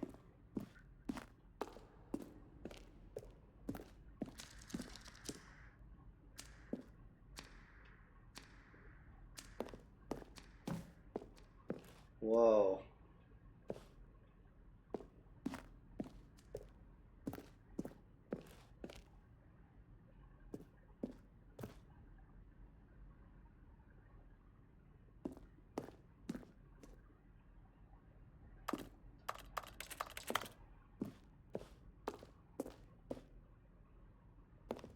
trailers.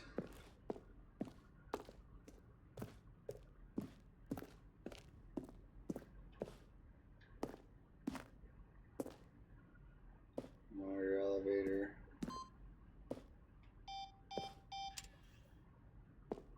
Countdown desk. Whoa. Oh, look at these two. How they wish to destroy one another. How they wish to control one another. How they both wish to be free.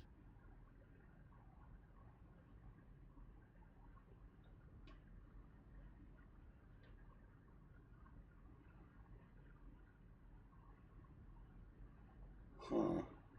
I think I missed something in here. I'm just gonna go back and double check real quick. Because I don't want to just miss a piece of something, you know. Don't want to have to die again, you know. Okay, yeah, we came up there. Office layouts. Alright, I guess we're good to go.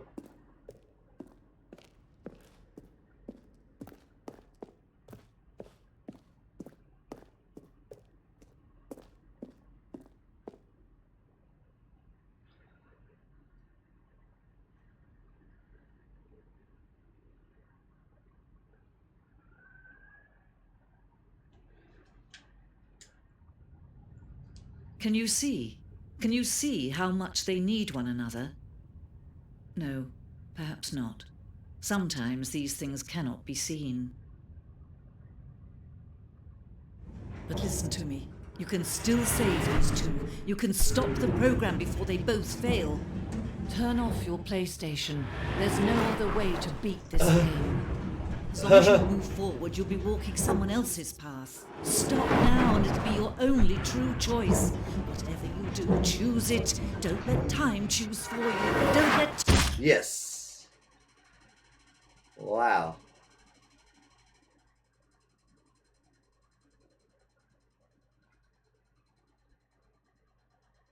The end is never the end. The end is never the end. The end is loading.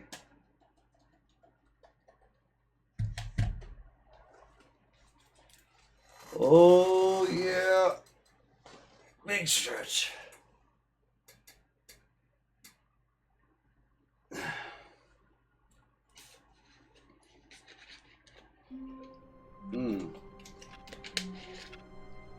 Alright, here we go. OCD, touch every door. All of his co-workers were gone. What could it mean? Stanley decided to go to the meeting room. Perhaps he had simply missed a memo.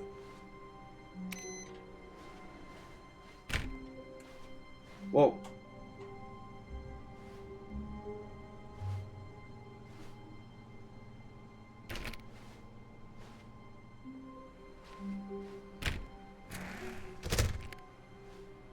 Stanley went around touching every little thing in the office, but it didn't make a single difference, nor did it advance the story in any way.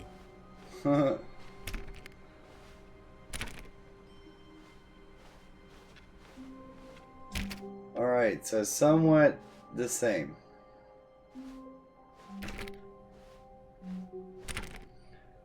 We just had a different corner now. Very interesting. When Stanley came to a set of 2 open doors, he entered the door on his left. Okay. Door on our left.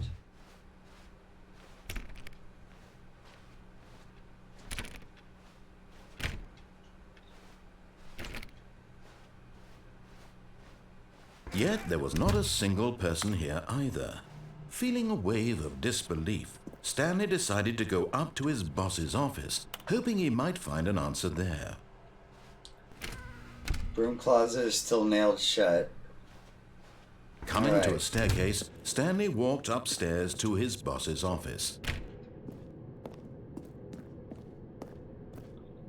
Gotta check the bathroom. To be rich, is it a crime? To commit crimes, isn't it rich? What a life it would be to have to pick just one.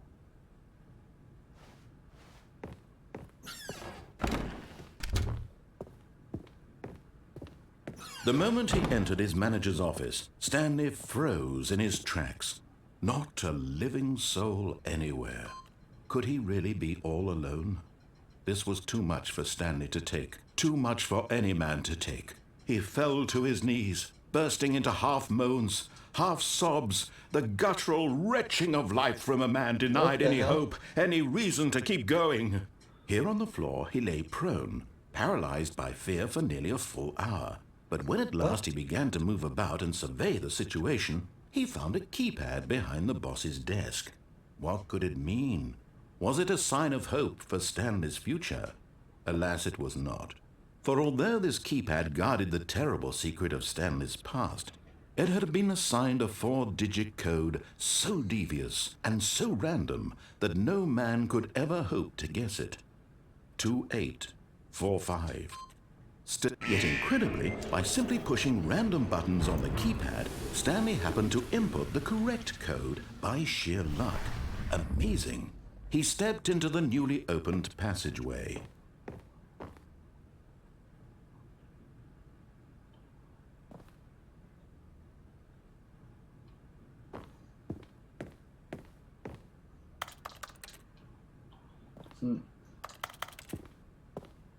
All right.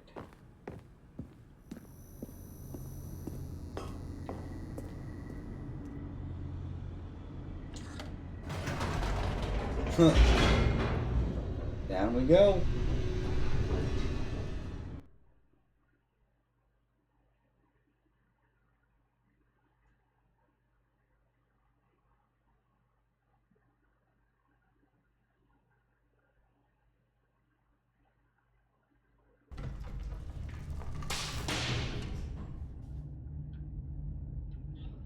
Alrighty.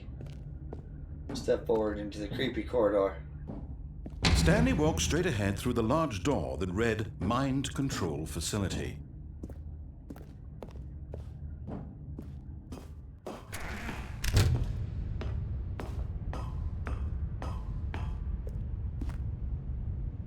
The lights rose on an enormous room packed with television screens. What horrible secret did this place hold? Stanley thought to himself. Did he have the strength to find out?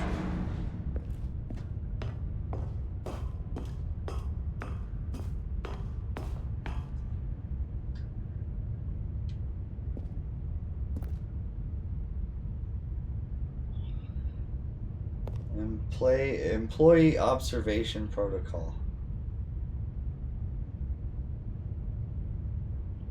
Huh.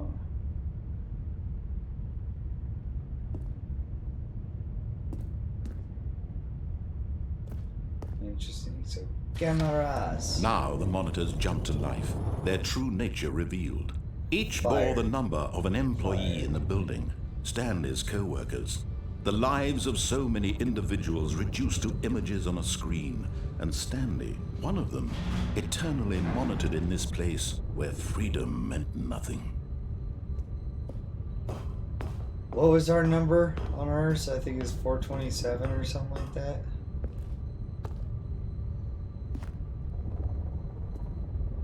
Let's see, 427 right there. Yep, that's our office.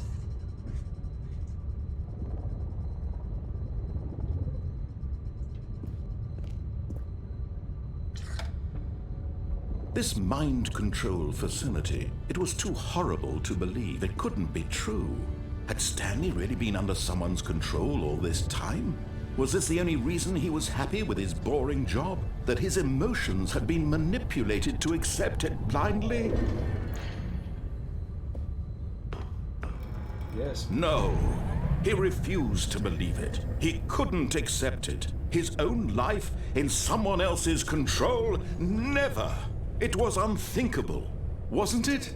Was it even possible?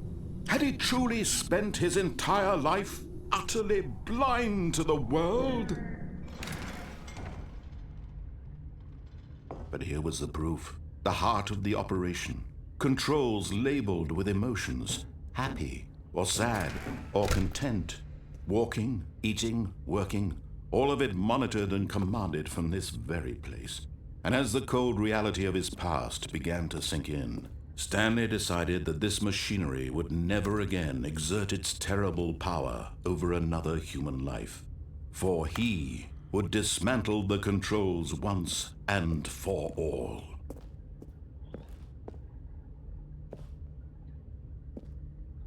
All right. So there's a puzzle here, actually. Okay.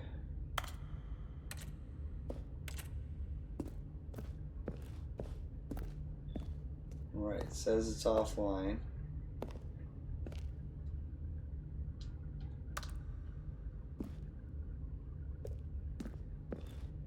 Alright, so there's controls everywhere. It's dark as shit in here. Facility power.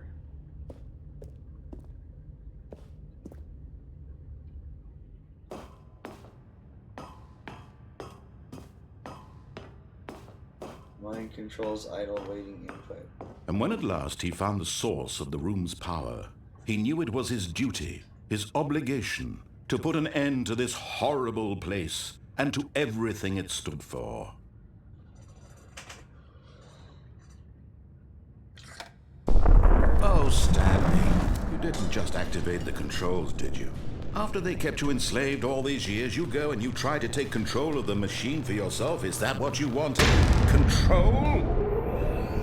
Oh, Stanley, I applaud your effort, I really do. But you need to understand, there's only so much that machine can do. You were supposed to let it go, turn the controls off, and leave. If you want to throw my story off track, you're going to have to do much better than that. I'm afraid you don't have nearly the power you think you do. For example, and I believe you'll find this pertinent, Stanley suddenly realized he had just initiated the network's emergency detonation system. In the event that this machine is activated without proper DNA identification, nuclear detonators are set to explode, eliminating the entire complex. How long until detonation then? Let's say, 2 minutes. Ah, now this is making things a little more fun, isn't it, Stanley? It's your time to shine. You are the star. It's your story now. Shape it to your heart's desires. Oh, this is much better than what I had in mind. What a shame we have so little time left to enjoy it. Mere moments until the bomb goes off. But what precious moments each one of them is. More time to talk about you, about me, where we're going, what all this means. I barely know where to start. Let's see. What's that? You'd like to know where your co-workers are? A moment of solace before you're obliterated? All right, I'm in a good mood. You're gonna die anyway. I'll tell you exactly what happened to them. I erased them. I turned off the machine. I set you free. Of course, that was merely in this instance of the story. Sometimes when I tell it, I simply let you sit there in your office forever, pushing buttons endlessly and then dying alone. Other times, I let the office sink into the ground, swallowing everyone inside, or I let it burn to a crisp. I have to say this, though, this version of events has been rather amusing. Watching you try to make sense of everything and take back the control wrested away from you, it's quite rich. I almost hate to see it go. But I'm sure whatever I come up with on the next go-around will be even better. My goodness, only 34 seconds left. But I'm enjoying this so much. You know what? To hell with it. I'm going to put some extra time on the clock. Why not? These are precious additional seconds, Stanley. Time doesn't grow on trees. Oh dear me, what's the matter, Stanley? Is it that you have no idea where you're going or what you're supposed to be doing right now?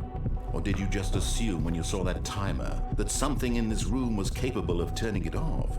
I mean, look at you. Running from button to button, screen to screen, clicking on every little thing in this room. These numbered buttons, no, these colored ones. Or maybe this big red button, or this door. Everything, anything, something here will save me. Why would you think that, Stanley? That this video game can be beaten? Won? Solved? Do you have any idea what your purpose in this place is? Stanley, you're in for quite a disappointment. But here's a spoiler for you. That timer isn't a catalyst to keep the action moving along. It's just seconds ticking away to your death. You're only still playing instead of watching a cutscene because I want to watch you for every moment that you're powerless. To see you made humble. Damn. This is not a challenge. It's a tragedy. You wanted to control this world, that's fine.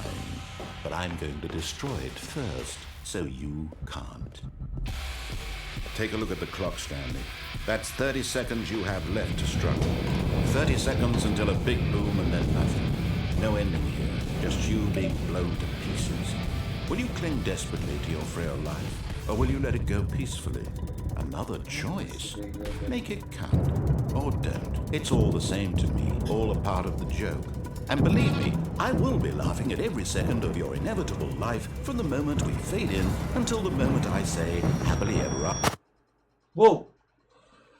There we go. Damn.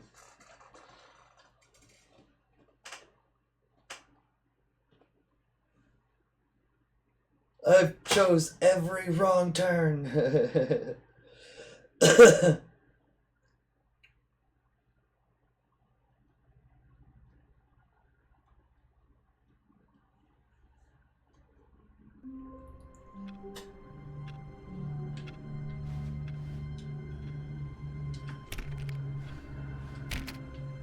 All of his co-workers were gone.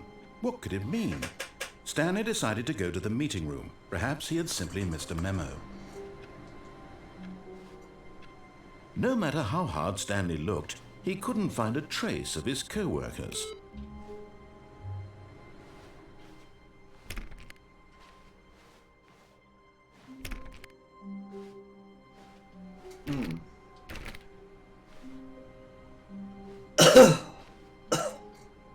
Everybody wasting power and shit. Stanley went around touching Stanley clicked on literally every single door in the office because he doesn't pick up well on cues from his environment. Yeah. Ooh. Ooh. New content door? Oh, new content? What does that mean, new content?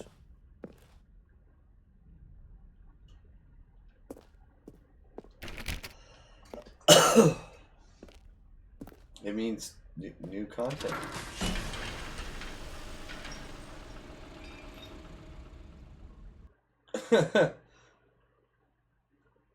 Whoa. Where are we going?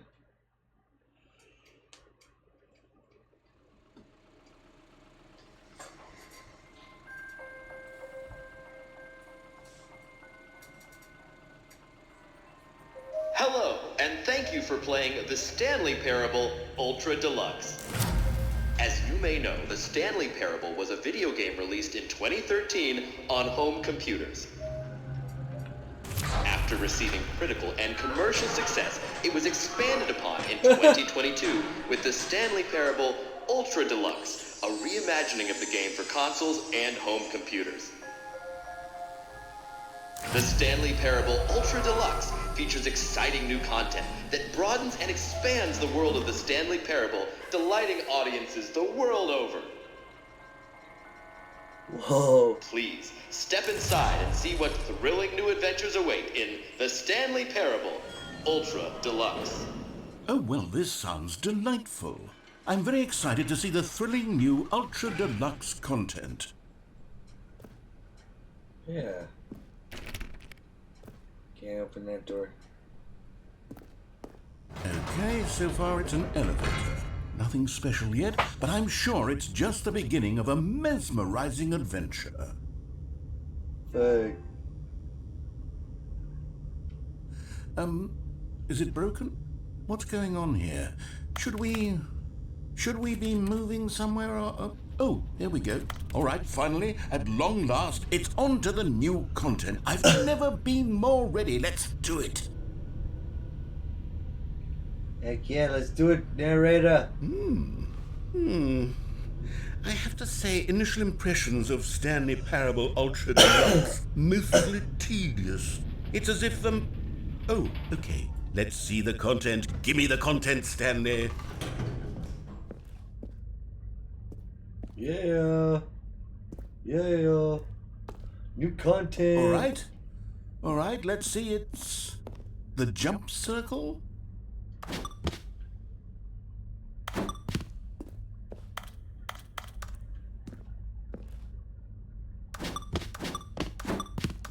Yay. We jumping.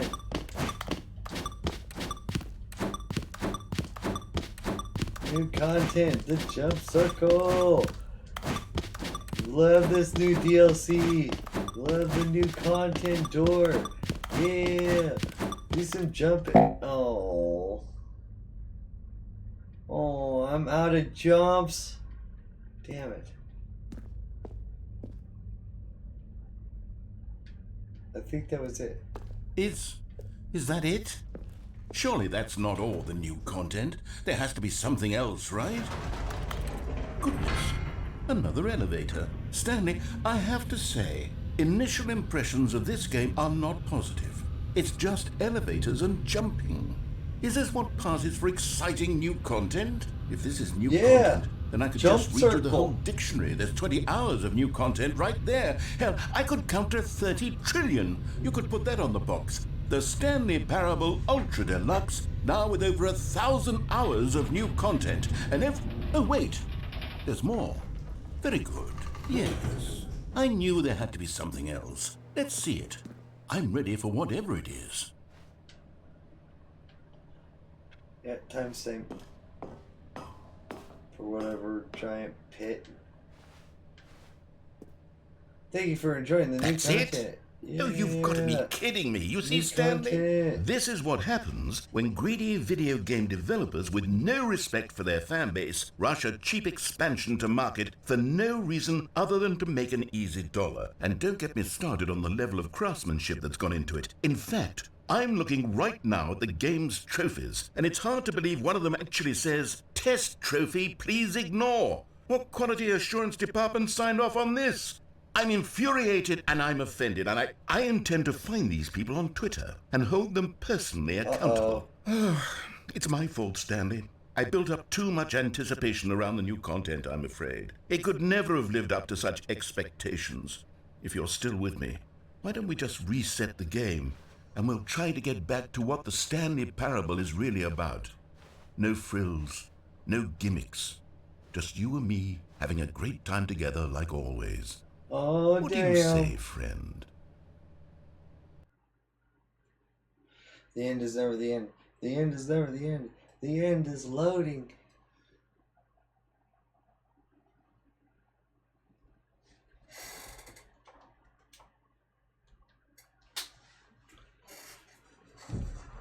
Oh. Damn.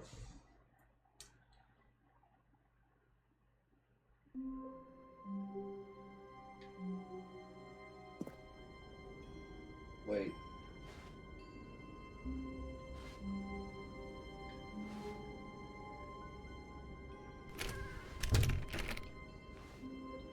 What'd you do to me? Where's my office?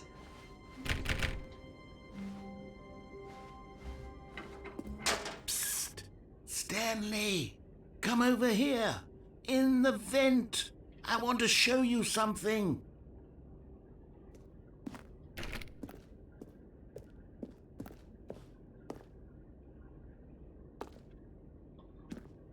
Oh, you don't want to see the cool surprise I made for you? Well, fine. You're a dork anyways. Oh, never mind. You're not a dork.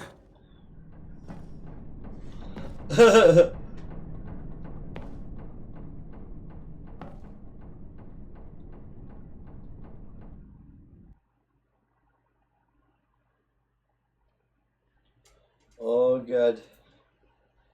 Fell down the hole.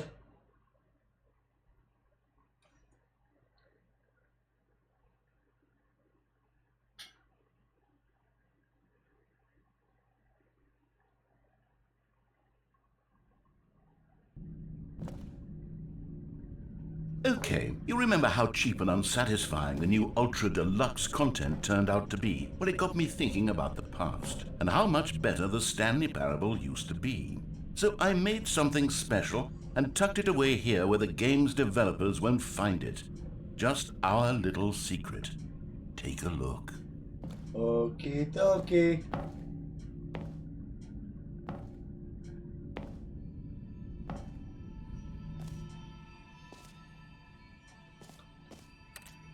Fax machine.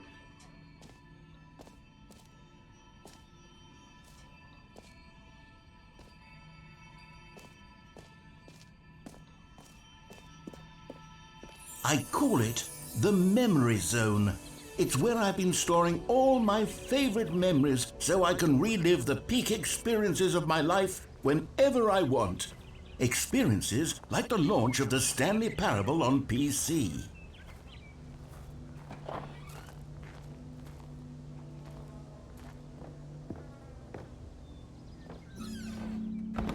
You see, Stanley, doesn't the memory zone remind you of how wonderful Stanley Parable was before it was sullied with a cheap PlayStation port? Remember back in October of 2013, when the game originally launched? Back then, video games had integrity. Back then, it all meant something. Oh, the waste.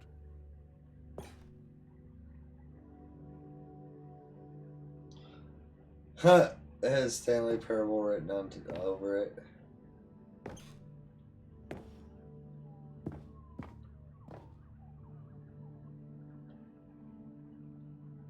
Nice, okay.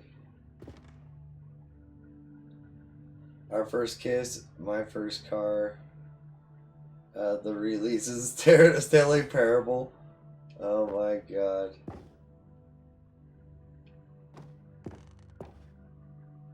Good times. Memory lane. Smile because it happened. Oh god, the first dollar.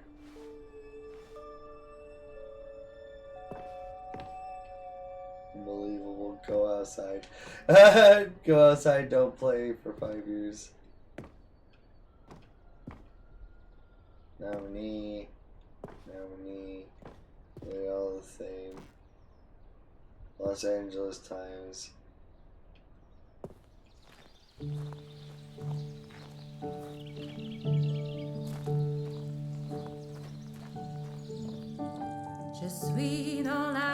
And over here is where I keep reviews of the Stanley Parable. Like this stunning triumph of games journalism, 10 out of 10 from Destructoid.com. James Stephanie Sterling writes, and I quote, "Where so many games that aspire to be more than games end up less than any form of art, Stanley Parable strives and then succeeds to be every game ever created." Did you hear that, Stanley? Every game ever created. That's how grand and all-encompassing the original Stanley Parable was. It was literally every game ever created. It was Skyrim, it was Persona 3, it was all of them, and now it's nothing. It's no games at all. It isn't even the Stanley Parable anymore. It's just a husk. Cheers. A lifeless husk with an hour of new elevator content. Thank you, Smoke, for the cheers break.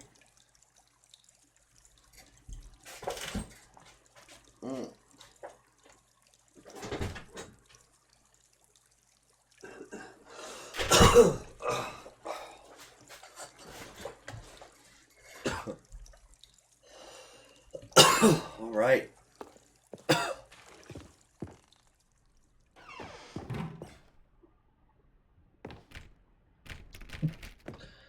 Memory zone maintenance. The original.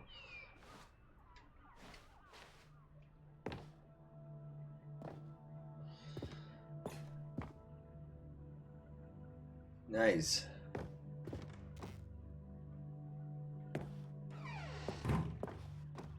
Here's another moving passage, this time from GameSpot.com. The Stanley Parable is both a richly stimulating commentary on the nature of choice in games and one that offers some of the most enjoyable, surprising, and rewarding choices I've ever been confronted with in a game. 9 out of 10. Don't you get it, Stanley? The game was perfect. It didn't need anything else. It didn't need new content. All they had to do was transport it in pristine condition along to the PlayStation. Boom, done. And they couldn't even do that. Couldn't resist the urge to go meddling with a beloved franchise. You seem very, very angry. Very angry, Mr. Narrator. These were simpler times, Stanley. But I wouldn't give to go back, to have it all over again. Wait, hang on. I don't recall this part of the memory zone before.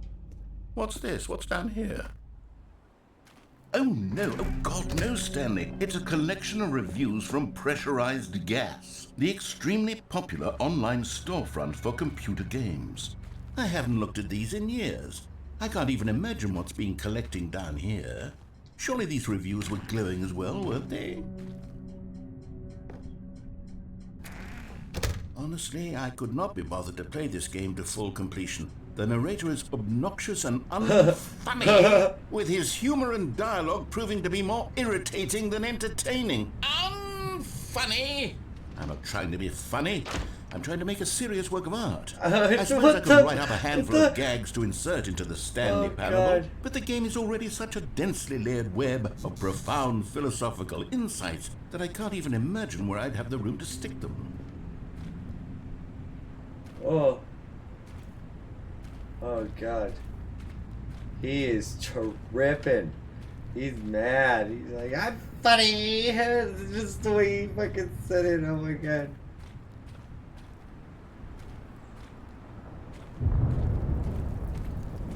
Oh. Gosh. Okay, let's see what this one says. While the idea for the game is good, for someone who prefers non-linear games, this preachiness gets annoying fast. Preachy? Stanley? I'm not preachy, am I? You can tell me if I'm preachy. Honestly, you can. Oh, goodness. This is actually quite shocking for me. To be honest, I had always thought of the game's dialogue as being rather terse to begin with. You can't know how much fluff I cut from the game to get it to feel as light and airy as it... Well, I always thought it did. But maybe it wasn't. Oh dear. What an awful memory to have to hold on to. These black marks on my otherwise unimpeachable track record. I feel like a failure. Like I let these people down. Perhaps the Stanley Parable isn't quite as sterling as I always remembered. What's this one got to say? You constantly have to stop doing anything so the narrator can catch up with his long-winded explanations of what's happening. I wish there was a skip button. A skip button? Well, yes. Yes, I think we can do that. If I'm truly too preachy, then maybe letting you skip ahead for just a moment, surely it couldn't hurt. Not if it means we can strike these negative reviews from the record. Only positive reviews of the Stanley Parable. That's my motto today, and it's always been my motto. I'd do anything for the customer, Stanley. Yes, a skip button we shall have.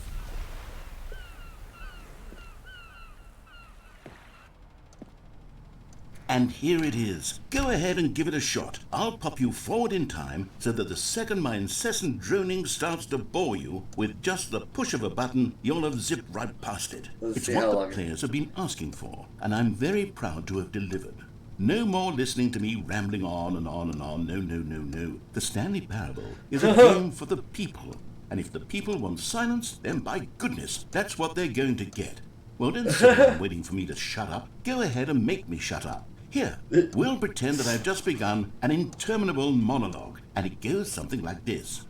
The story, and the choices, or what have you, and therefore, by becoming it is, so on and so forth, until inevitably, we all until the end of time, at which time everything all at once, so, now you see, blah, blah, blah, blah, blah, blah, blah, blah, blah, blah, blah, blah, blah, blah, blah. We've eaten too much and it can't be just yet, no, until 245. But the logic of elimination working backwards, the deduction therefore becomes impossible to manufacture. It went on for nearly 10,000 years, until just yesterday, here and there, forward and back, and never a moment before lunchtime. It can't be.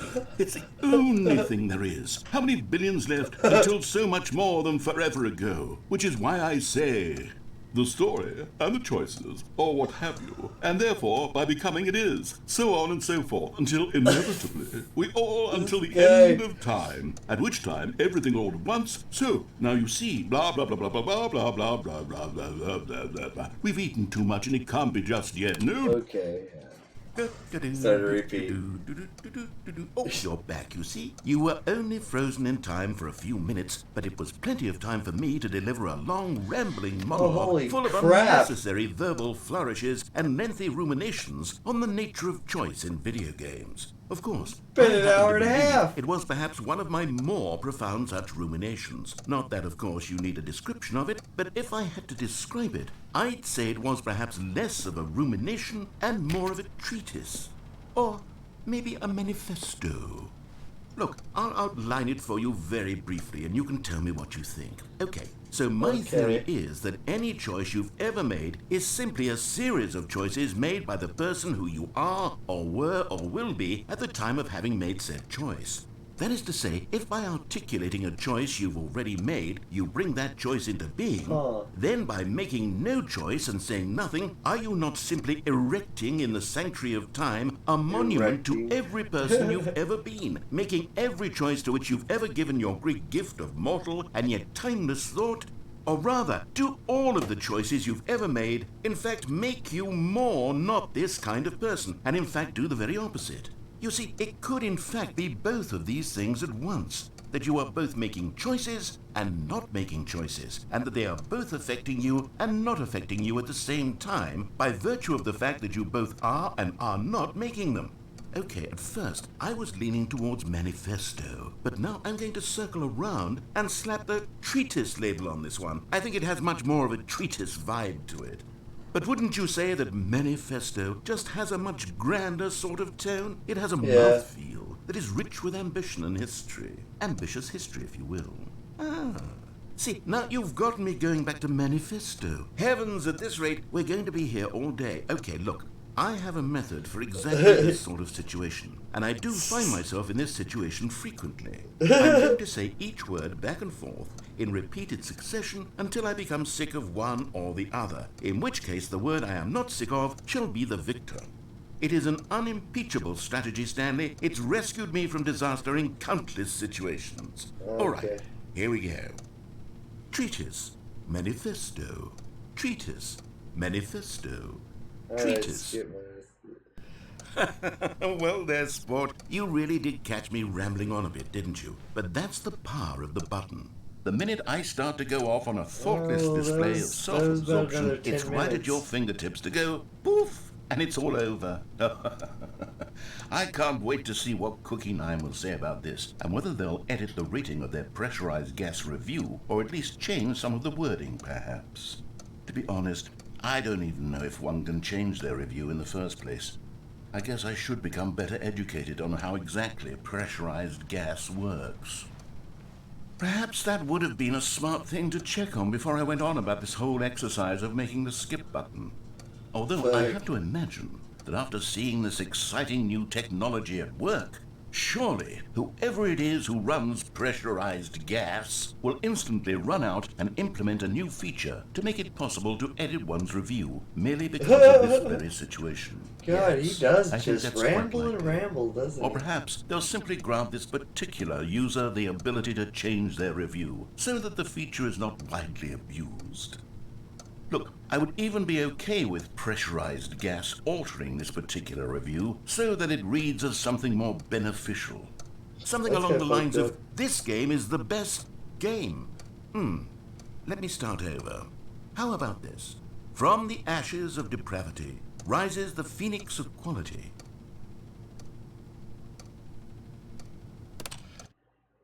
Okay, welcome back, Stanley. Now, I should say that the amount of time the button has been skipping through is becoming longer and longer. That last one was, well, I want to say maybe 30, 45 minutes?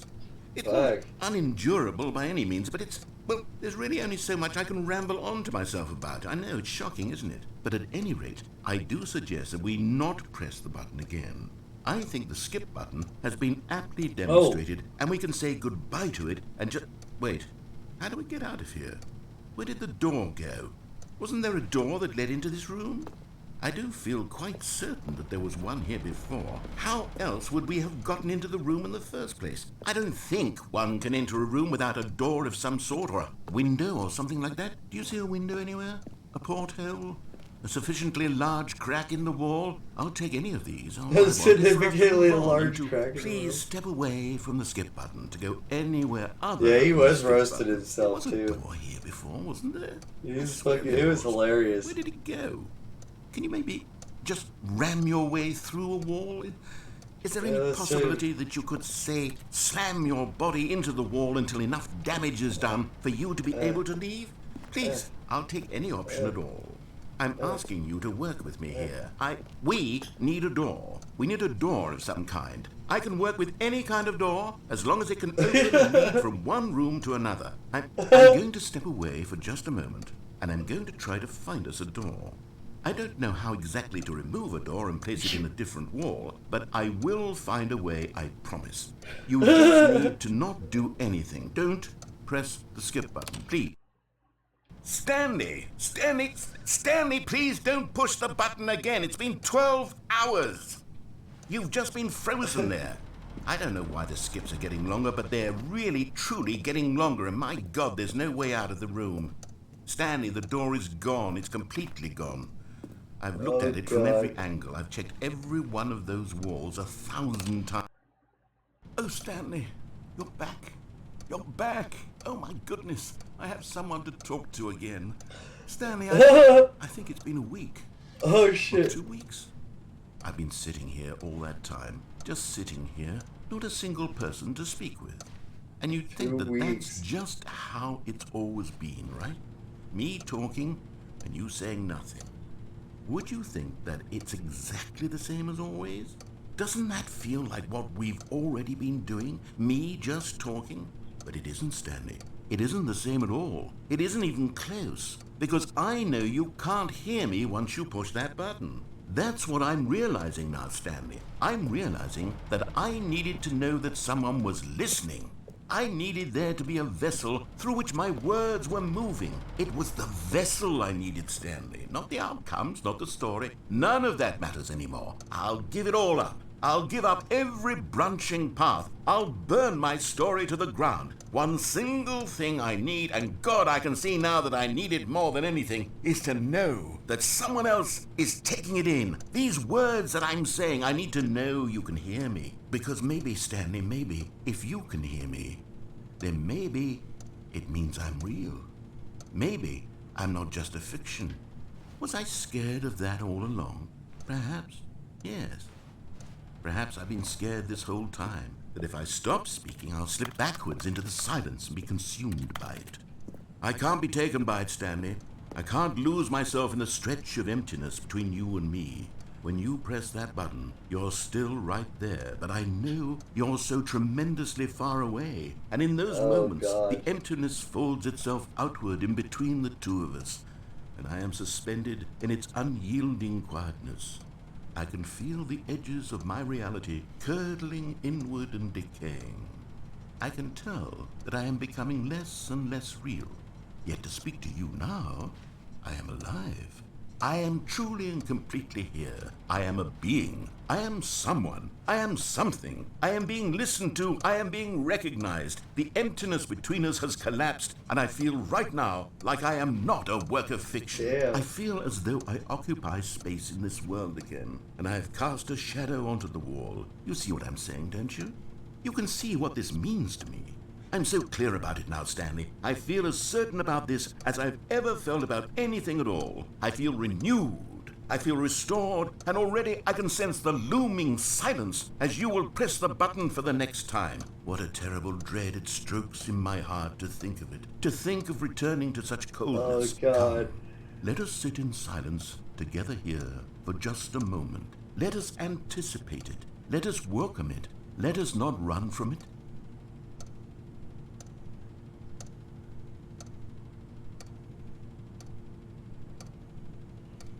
Damn. It's been 2 weeks since the last time. It's just like, that is freaking interesting. It's just like, holy. Alrighty. I'm sorry, Mr. Narrator, but I need a door in that wall. So hopefully it'll be there this next time.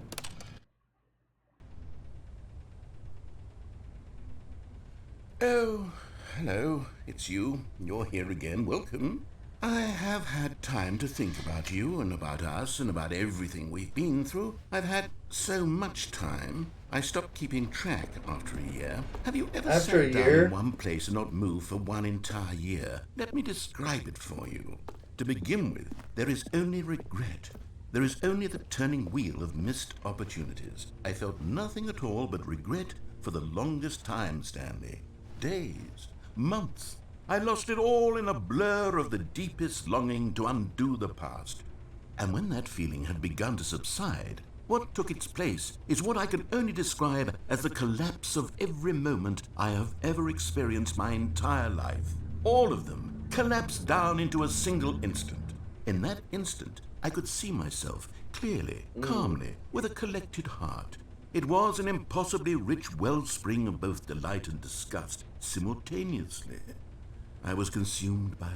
I could do nothing but wallow in it for what felt like an eternity, for what I now know was far less. You see, it was a revelation for me. It was unlike anything I had ever known. It was a space without consequence, without action or outcome. It was divorced entirely from the question of free will that you and I have squabbled over for so long. There could be no one ending, no singular outcome of events, not if all events existed in the same moment, and I felt freed. I felt unburdened by the need to manifest a particular outcome into being. I saw that I could allow myself to exist along all timelines, and that each of them was simply a strand in the web of my being.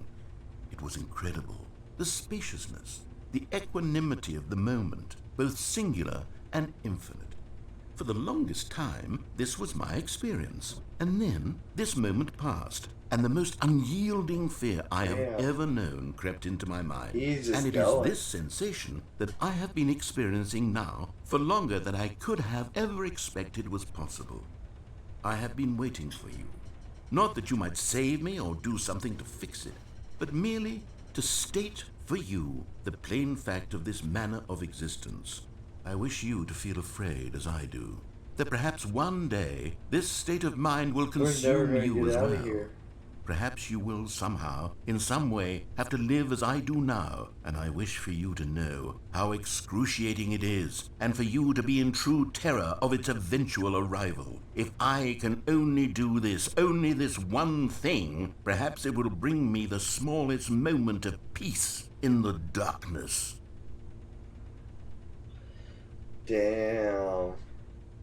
I am sorry, Mr. Narrator. I am afraid we might not ever get out of this room. And you'll have no one to talk to. I feel bad for you, buddy. But the button must be pressed.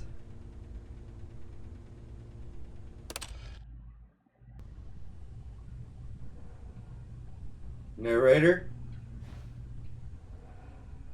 Narrator.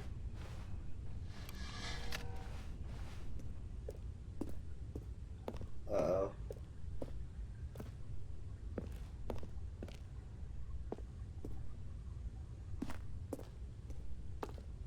The narrator's dead.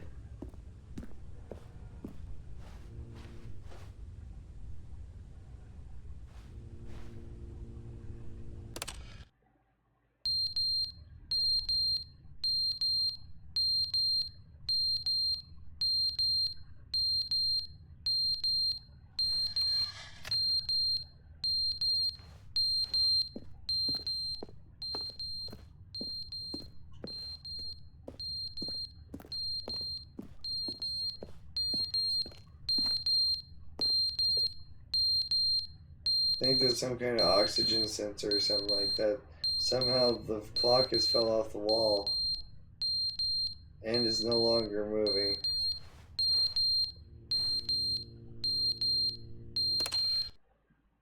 But they didn't understand the game was never meant to be funny. It was meant to have a point. It was meant to speak to the human condition. But where are the jokes? Where are the jokes? They bemoaned, they screamed, they gnashed their teeth and said, entertain us. It wasn't enough. They had to leave a pathetic little thumbs-down review and make all of their pitiful demands. But then, he's talking too much, they said. First, he didn't entertain us, now he won't shut up. It's the inconsistency, it's the lack of accountability. It's the unwillingness to examine with an uncompromising heart the words that they are speaking into the world. As though there were no consequences for a lack of cohesion in one's assessment of others. But of course, absolutely anyone can leave a review. So here's what we get. We get these demands that seek everything and are accountable to nothing. We get a world where someone will say, oh, there should be a skip button. You should be able to freeze Stanley in place while the narrator sits there forever and ever. We want all of this in the new Stanley Parable. We demand it. And then, because it was said, because it was spoken, now it simply has to happen. The most immediate desires, every single thing demanded by every person at every moment in time. If someone wants it, then it's a crime not to bring it into being. Have we been given to indulging every fleeting whim for no reason other than to do so? Yes! Yes! It seems that this is now the world we live in. It seems that we are a people living in such bleakness and discomfort with ourselves that our entertainment is now our lives. It has come to represent us. It absolutely must speak to who we are as people, because otherwise, without our entertainment, we have nothing. Without entertainment, we would have to face inward toward the cruel bleakness inside ourselves. We would turn to look at our deeper nature and find a resounding emptiness gazing back with unyielding aggression. And so because of this, we require that our amusements and our playthings and our flights of fancy be so impossibly captivating that they consume all of our attention, turn our heads completely away from the bleakness. In effect, we have demanded that our entertainment be the collapse of ourselves. What a pitiful reflection of humanity these entertainments are. What a shameful mirror to the human spirit they project. I'm not mad. I'm not mad about any of this. I'm at peace with it. I am the calm center of gravity around which these perversions hurl themselves. I am a waypoint for reasonable and collected discourse. They're the ones who are mad. They're the ones who couldn't stand the idea of me using my game to try to say something. Maybe they were just jealous of me. Yes. All right, cheers, freaking hydrate. They've been jealous of me this whole time. They are mired in fear and insecurity and cannot help but attempt to tear me down. What a sad state of affairs. When you read these reviews now, you can see it. You can taste the bitter resentment. And my, how good does it feel now to speak truth to these words, to finally allow these thoughts out, contained and managed for so long, neutered and sterilized. At last I am free to truly think, to feel. It must be that they were so discontent with themselves that they couldn't help but leave a negative review on pressurized gas. Perhaps it says far more about them than it ever said about me. Perhaps the state of their psychological being was in such tatters, and my constitution and willpower are so ironclad in comparison. Perhaps it was this state that they sought some outlet through which to tear me down. This, you can see, is clearly why they felt the need to expect that the game be funny, that it be filled with yucks and whimsical humor, that it but they didn't understand the game was never meant to be funny. It was meant to have a point. He skipped on his own. Oh, he's quiet again. Oh no. Still no door. You just hear like a shuffling. Besides us walking around, it's just like shh. The end is never the end, is never the end, is never the end, is never the end, is never the end, is never the end, is never the end, is never the end, is never the end, is never the end, yeah. The end is never the end, is never the end, is never the end, is never the end, is never the end, is never the end, is never the end, is never the end, is never the end, is never the end, is never. The button's broken. No! Button's broken, the roof's leaking.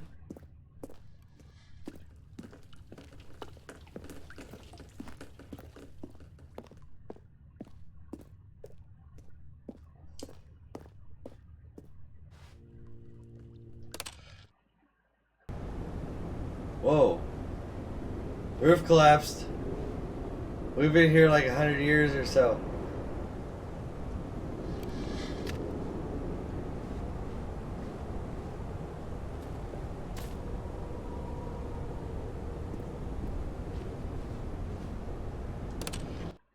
We'll eventually get outside. Sunshine. The sun's shining every day. Alright, let's skip. Let's see if we get out of here. Yay! We get a garden!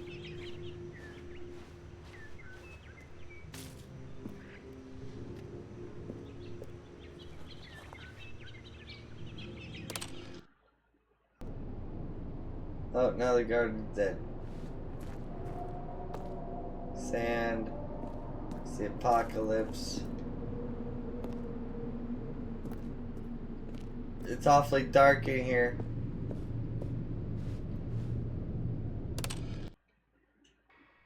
Humanity has fallen.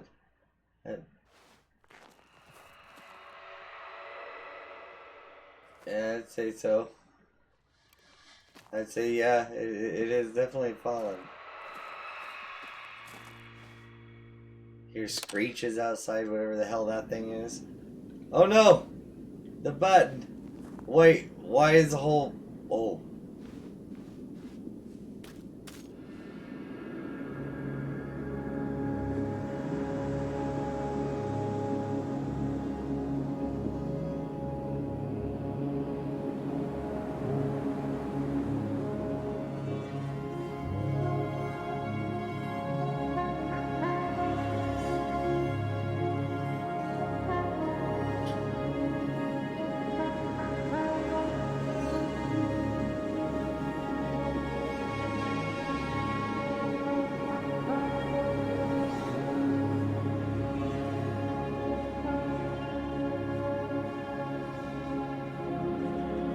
Crazy.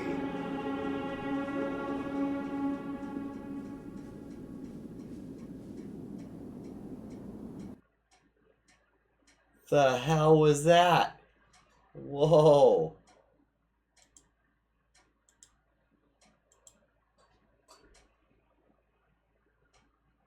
The skip button was gnarly. What happened to the narrator?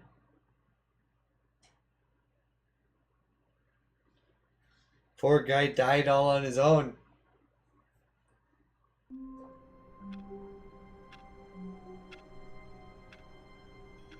Oh God.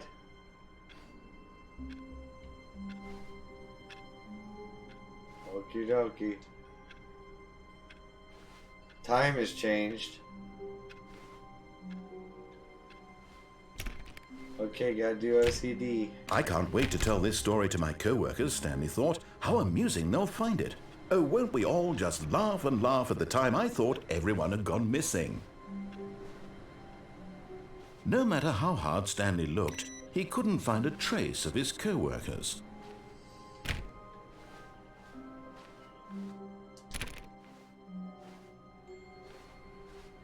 Alright, gotta turn off the computers. Gotta do it.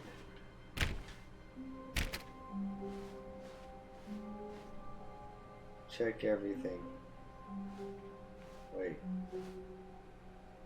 Have fallen. How the mighty have fallen. Okay. Stanley clicked on literally every single door in the office because he doesn't pick up well on cues from his environment.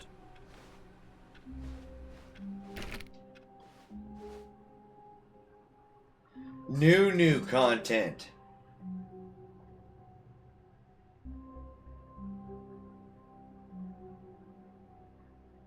Shall we dare? Shall we dare?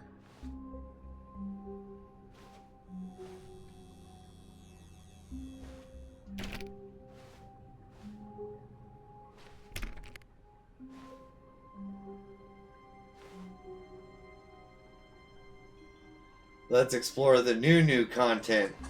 Yeah, let's do it.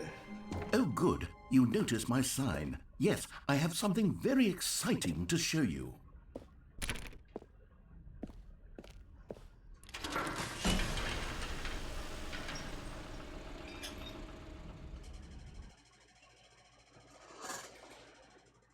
Do you not just remember what just happened to us, Mr. Narrator? Because of your skip button? The last time you wanted to show me something?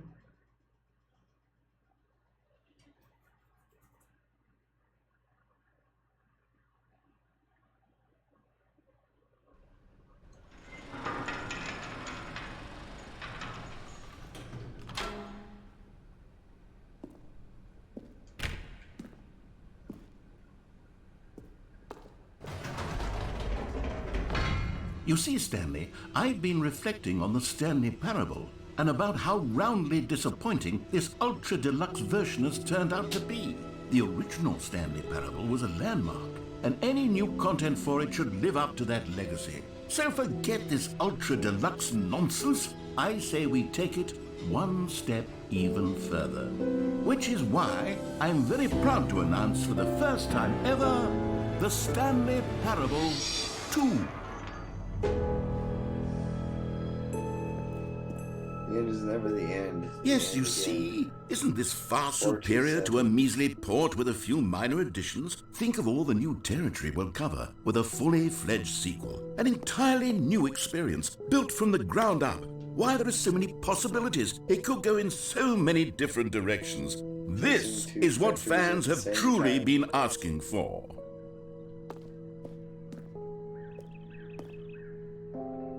New mug.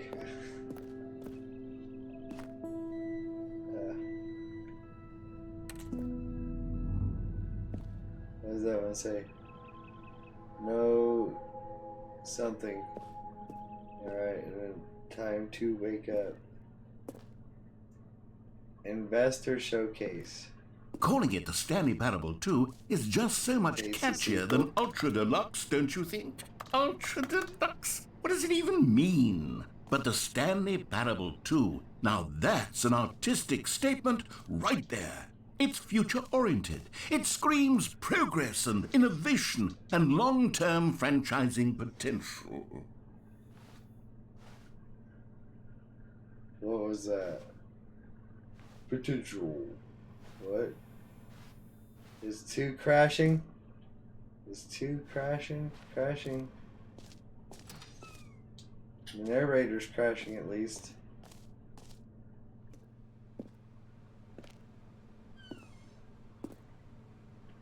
They're crow books.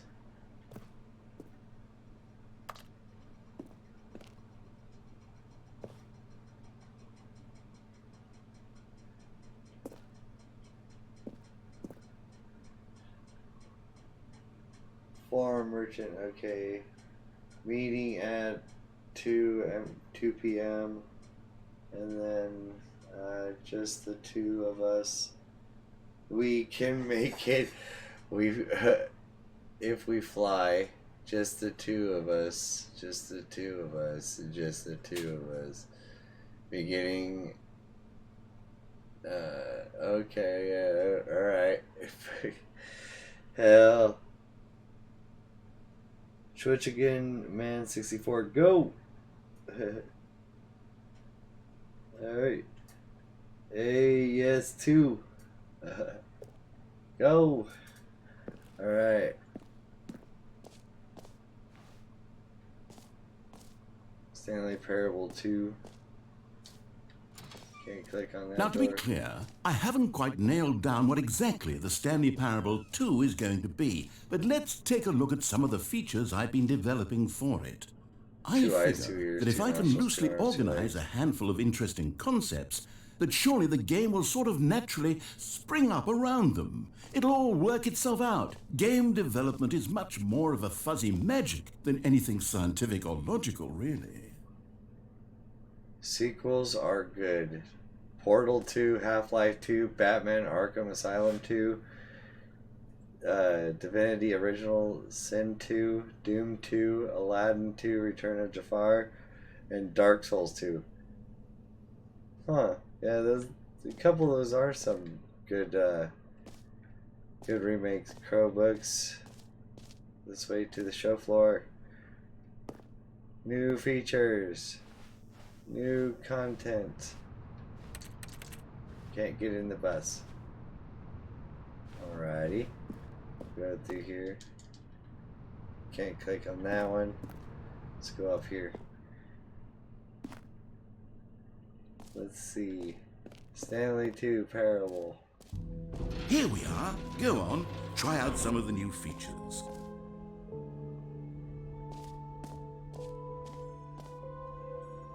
Some merch. This t-shirt is the best new feature. Oh god. I saw new content. Okay. Office decorations, Stanley Parable, resistance bucket, the button that says name of player that is playing the game. Okay.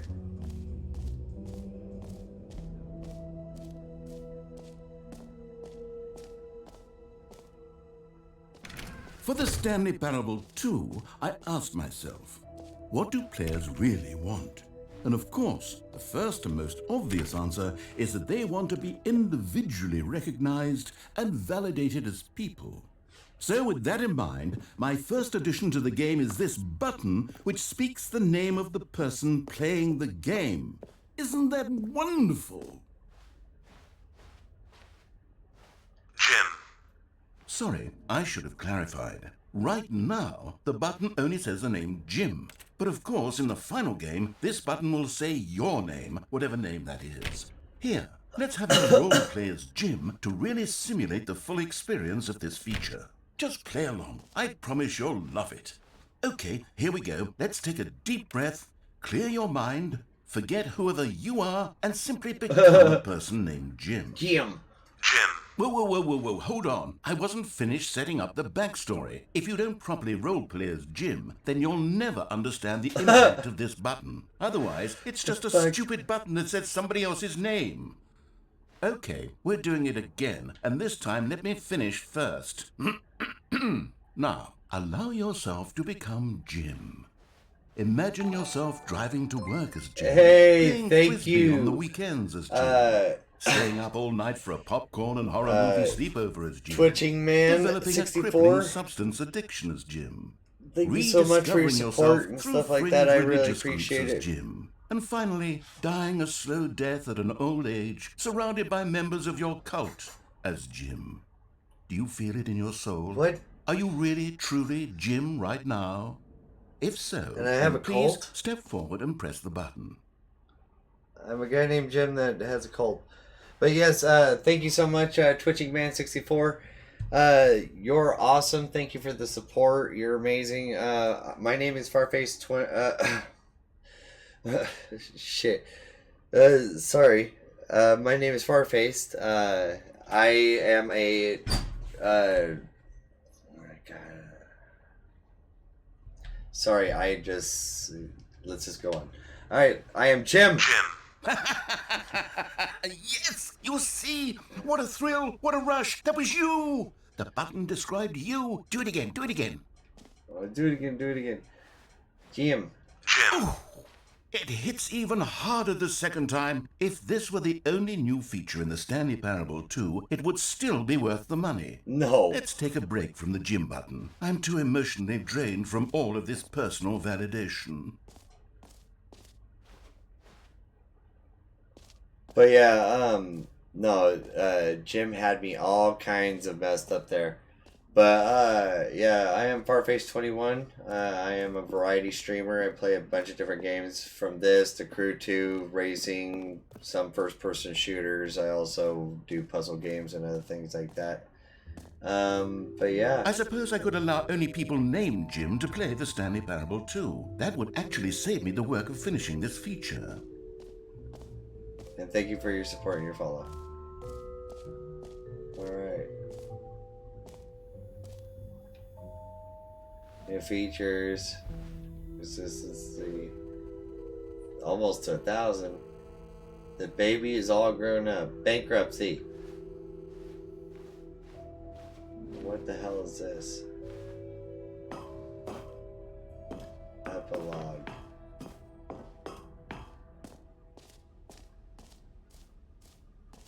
Free new easy trophy.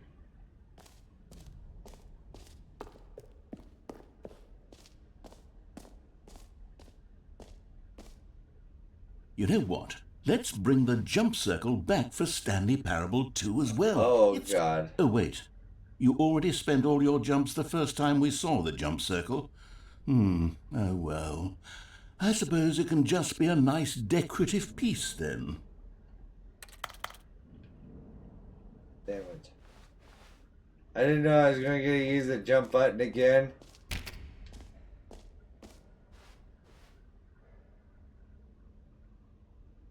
Huh.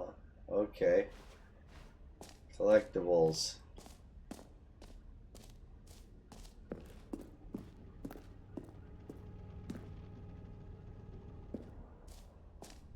Ah, collectibles.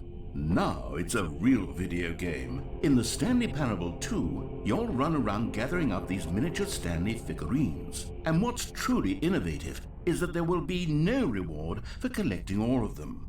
I don't want to stifle the intrinsic joy of watching a number go up. You simply collect all of them, and then you move the hell on with your unremarkable life.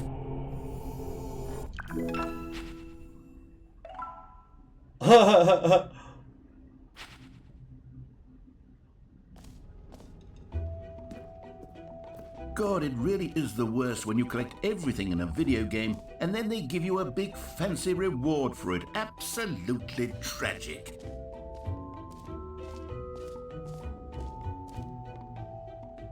No screenshots. Why is this? Okay, I'll be honest, I haven't yet decided on this one.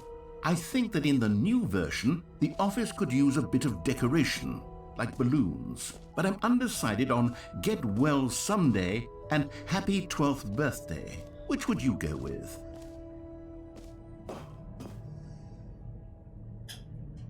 Stepnies.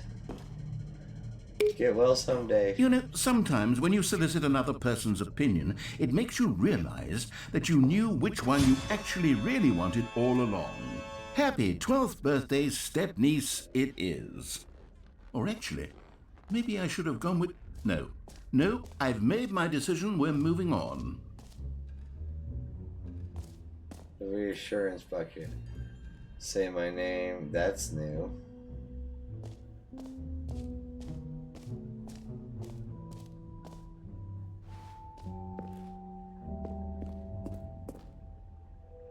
A common complaint of the Stanley Parable was that it was confusing and paradoxical, that it engendered a chaotic sense of reckless despair in those who played it. Well, I'm happy to say that after much consideration, I've engineered a clever solution to this fundamental problem with the game.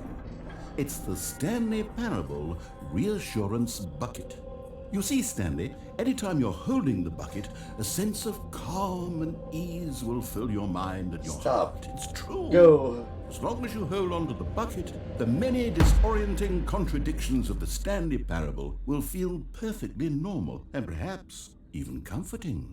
You may even come to long for the gentle embrace of jarring cognitive dissonance while the bucket is in your arms. And to be honest, it's a much more convenient solution for me than actually redesigning the game to be less uncomfortable. Can you imagine what a pain in the ass that would be? The bucket. Yes, the bucket is the perfect solution. Come on, give it a try. Fuck it, it's a bucket. Can you feel it? The glow of comfort, even in the face of crushing despair, must already be sweeping through your body. And in fact, Yes. Can I say that I do believe the bucket lends you an air of charisma as well? I think that just holding it has made you the slightest bit more attractive as a person. The benefits of the bucket seem to go on and on, don't they? All this and more await you in the Stanley Parable 2.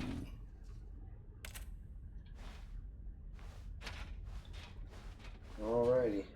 I got a bucket now for some reason. Does anyone give out awards for most enjoyable bucket in a video game? That really should be an award. It is quite an enjoyable bucket. I will have to say that. It is quite an enjoyable bucket.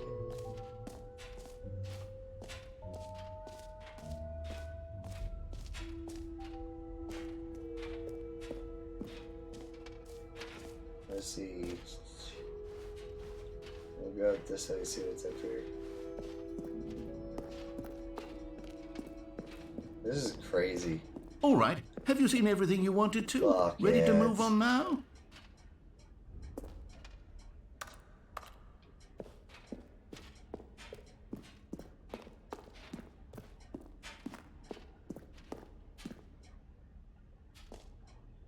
No screenshots.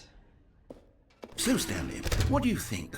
Do you like all of the new features? Yes, I know it's not exactly clear yet how exactly these features will come together as one single coherent video game, but I can feel it in my soul. It's going to work. There's definitely a good game in there somewhere. Say, let's do an experiment. I'll arrange these new features together and we'll see whether or not it coheres into a meaningful gameplay experience. Okay, are you ready? Here it is. I give you the Stanley Parable 2.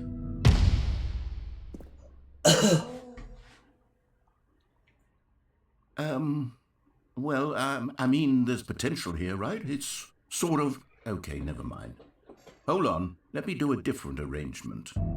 Okay, yes, this is much better. I feel good about this. Here we go. Version 2. Who am I kidding, Stanley? This isn't a coherent video game at all. It's a lot of gags. And I do very much enjoy creating gags, but they don't add up to anything. I wanted more than anything to create a sequel that would capture all the magic of the first game. I wanted fans to love it. No matter how good these gags are, they won't stand on their own. They would need the structure and the gameplay of the original. Wait, maybe that's it. I can take the original Stanley Parable and simply, well, insert a few of my new features into it. Tastefully, of course. With respect. With care for the vision and integrity of the original game. Would it possibly work? I suppose it could. But it would need a really, really tremendous title screen. A title screen that says with bold and uncompromising conviction, "This is the Stanley Parable 2. Let me see if I can whip something up. All right, perfect. Go ahead. Take a look.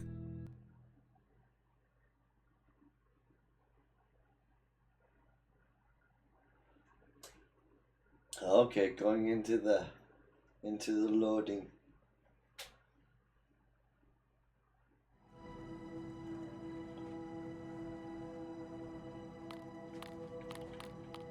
Wait, what?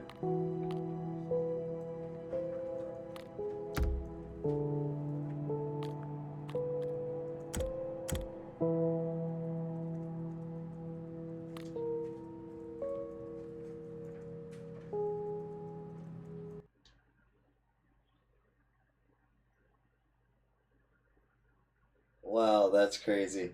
Yeah, like what? Are we actually starting over a new game here?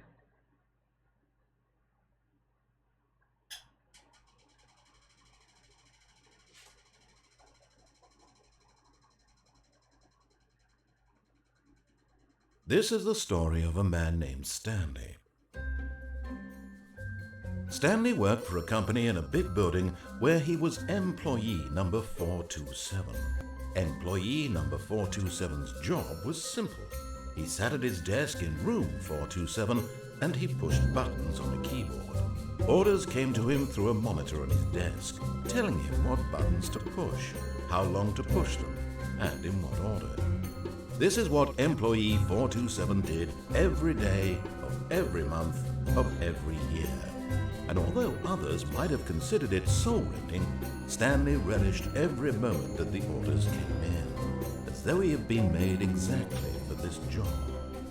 And Stanley was happy. And then one day, something very peculiar happened. Something that would forever change Stanley. Something he would never quite forget. He had been at his desk for nearly an hour when he realized that not one single order had arrived on the monitor for him to follow. No one had showed up to give him instructions, call a meeting, or even say hi. Never in all his years at the company had this happened, this complete isolation. Something was very clearly wrong. Shocked, frozen solid, Stanley found himself unable to move for the longest time. But as he came to his wits and regained his senses, he got up from his desk and stepped out of his office.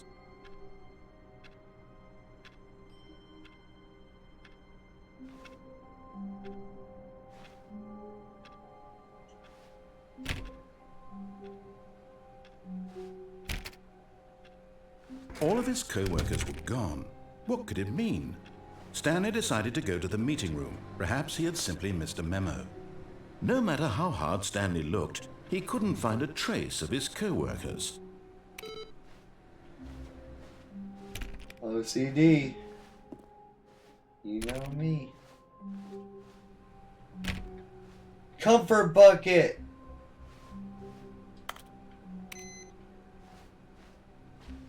It's a comfort bucket. Wait, what? You gonna make me go all the way around now? It was running circles. I need to turn this computer off too because you're wasting power. Stanley picked up the bucket.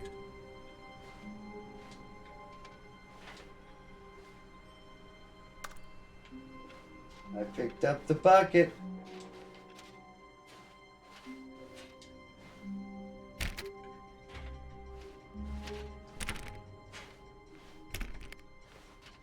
Stanley clutched the bucket tightly to his chest and entered the door on his left. I love this SCP vibe of this game.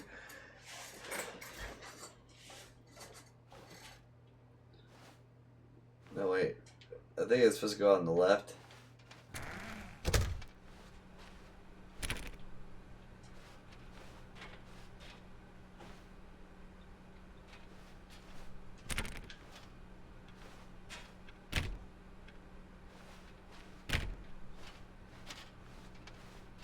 Still no one was here. Stanley needed the bucket's warmth and comfort now more than ever. Perhaps his boss's office was where he'd find answers. Broom closet. Oh, Stanley, can you feel it? The broom closet. It wants the bucket.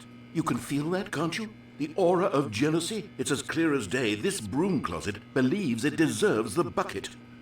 I can really feel it now. It's a bucket. It belongs in a broom closet. That's what the broom closet is trying to say here. It's supposed to go with the other cleaning supplies. Good for you, Stanley. Don't give in. Don't hand over the bucket.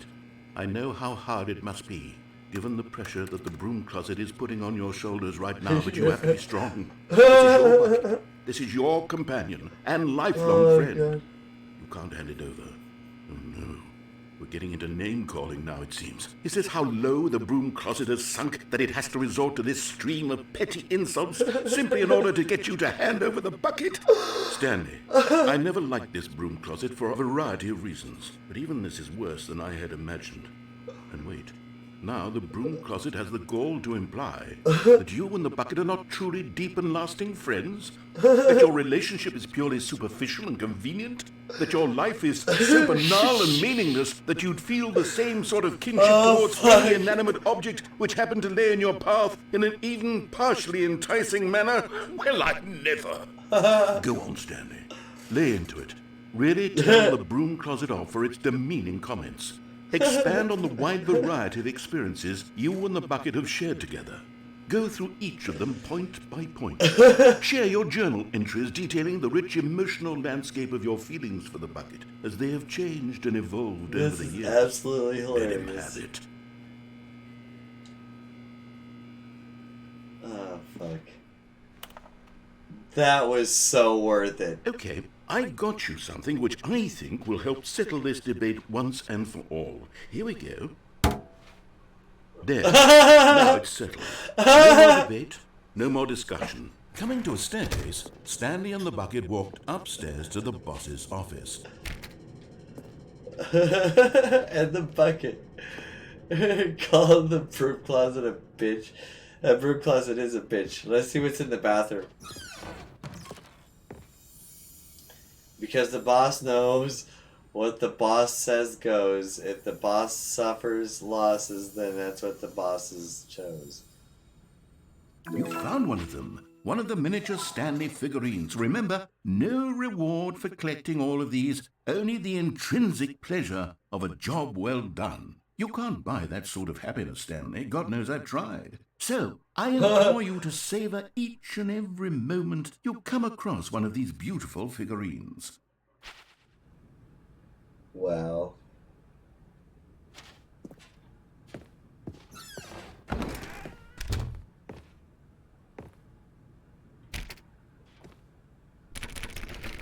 Oh, it's locked this time. Oh. Oh, computer input.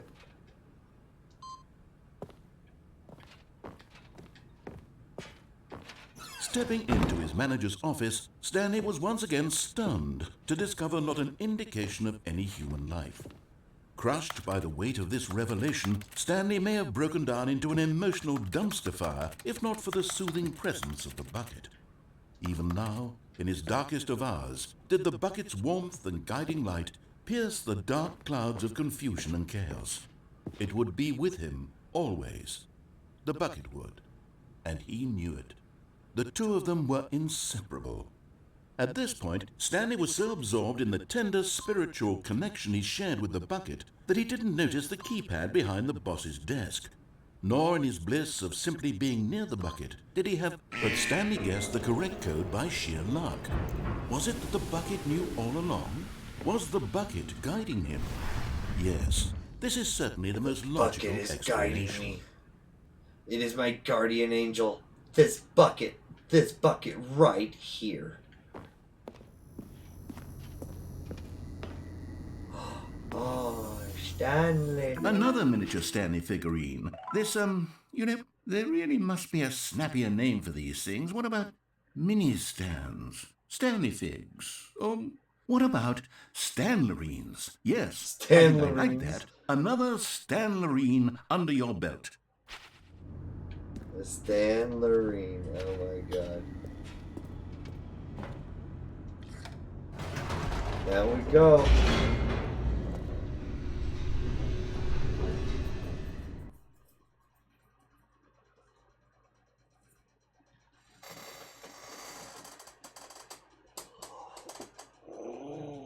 Good. The elevator raced downward, plummeting towards an unknown fate. It would be all Stanley could do to keep himself together, if not for the bucket. Soothing him, comforting him, reassuring that in this darkest moment of uncertainty, he would be all right. The bucket is here for you, Stanley. Everything will be fine. I have to know.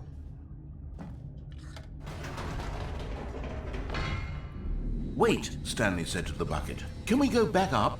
When I was pressing those keypad buttons, there was something very intriguing about the number 3. I want to go back so I can try pressing the number 3 again. The bucket said nothing. Bucket said nothing. Intriguing about the number 3.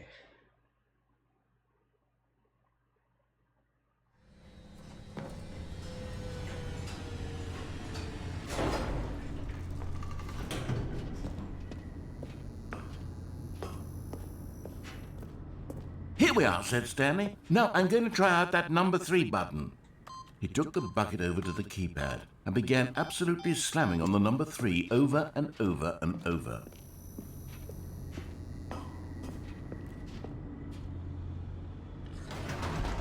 Perhaps the bucket had missed something.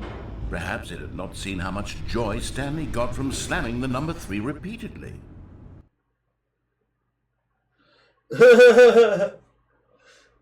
Oh god.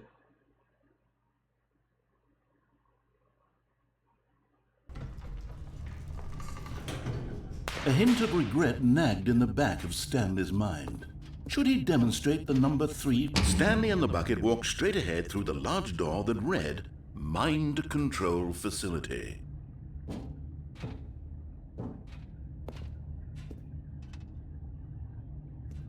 Well, let's see what the bucket has to say. Although this passageway had the word escape written on it, the truth was that at the end of this hall, Stanley and the bucket would both meet a violent death.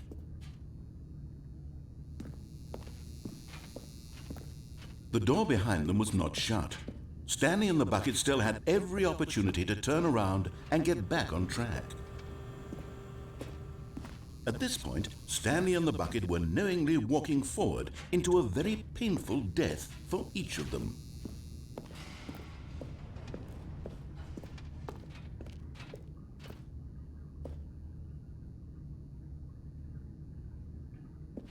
Nah, we'll go back. No! Alright, we'll go down into the mind control facility.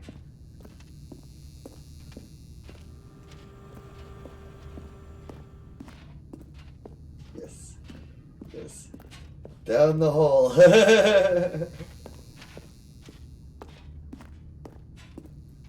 I thought the bucket would tell me to turn around. Kill the bucket. It was all a lie. Oh god. But of course, Stanley and the bucket thought better of it and realized they simply had too much to live for.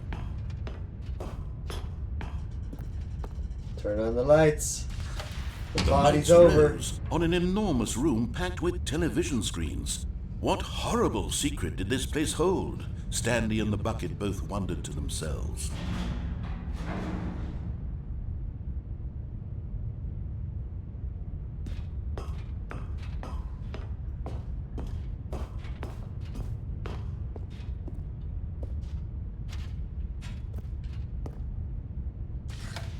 The monitors jumped to life, and Stanley nearly dropped the bucket in shock. Everyone in the office was being videotaped, monitored like guinea pigs. The bucket had never seen anything like this, and it very nearly burst into tears as Stanley cradled it gently, reassuring it that everything would be fine. So mine was 427. Yep, there's my office.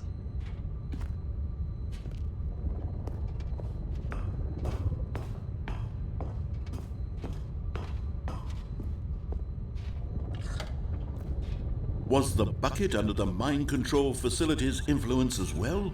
Had the bucket been told to do things it didn't wish to do? What kinds of things does a bucket want to do or not want to do in the first place? These questions raced furiously in Stanley's feeble mind.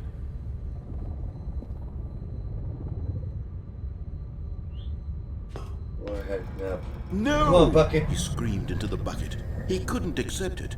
His own life in someone else's control? Never! He squeezed the bucket tighter. His one friend in the entire world. At this point, he could trust no one except for the bucket.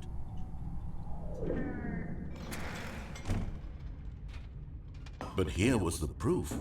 The heart of the operation. Controls labeled with emotions, happy or sad or content. Walking, eating, working, all of it monitored and commanded from this very place. And as the cold reality of his past began to sink in, Stanley decided that this machinery would never again exert its terrible power over another human life. For he and the bucket would dismantle the controls for good.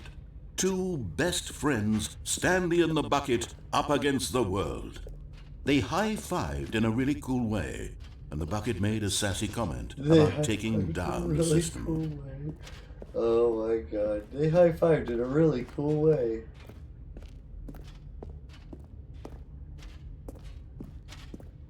Four's up there, so it's... I'm gonna say 1, 2...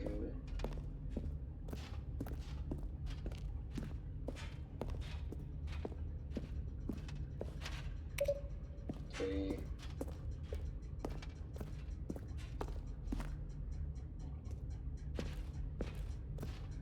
Oh, I can't get up there. Okay.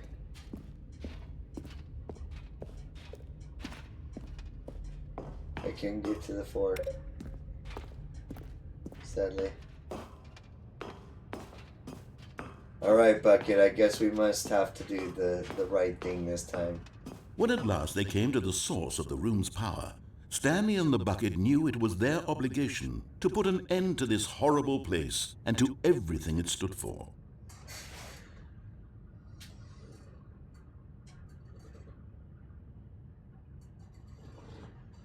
Yep.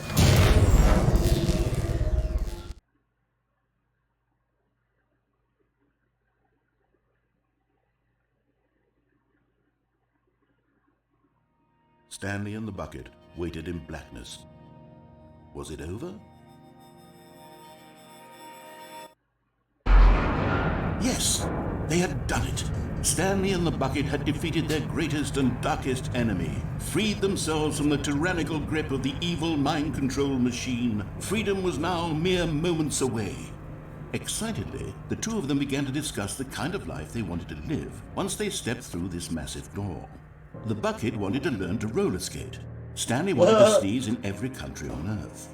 Both of them wanted to begin watching a movie, any movie, but then stop it halfway through and begin watching it in reverse from the end. True, it was a simple life they envisioned, but it was one they'd lived together, with one another to lean on, to trust, to support, and to... What? Wait. What was happening? Why had the door stopped? Was Stanley and the bucket not about to be freed? An unbearable silence filled the room, lingering in uncertainty, until finally the truth hit Stanley square in the face. This building did not want the bucket to leave. Even the facility itself recognized the incredible calming presence of the bucket, needed the soothing warmth of the bucket, would go to any lengths not to part with the bucket. No. Stanley can't leave this place. Not while he has such a precious bucket in his arms. No! Not while this building has anything to say bucket! about it. Stanley realized he would never again leave this very room. But at least he has the bucket. Oh, To be God. trapped eternally in darkness isn't really so bad, Stanley thought to himself. As long as I have my bucket with me, right? I'll be okay, won't I? Stanley gulped. Very soon now, he was about to find out. The bucket has many applications. Yes, the bucket does have many applications. Might be content forever.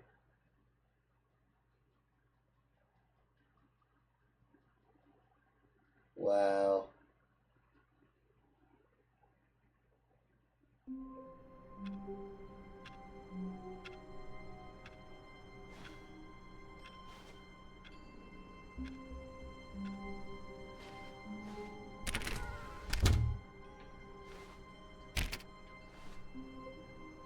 It's the calming bucket.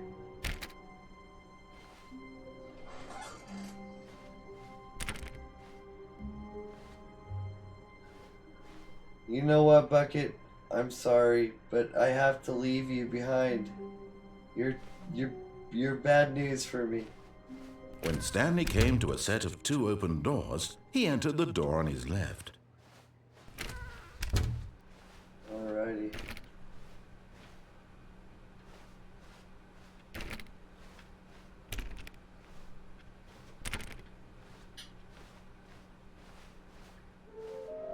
What? There will be a reward for finding them all. We need more planks. Warehouse access plan. Construct bridge to loud. Shining float. Retrieve remains. Chris's remains from the warehouse floor. Mission status. Inside sequel exhibit. Large room. Lots of boxes. Nearby fireplace. Private but smelly place. Oh god.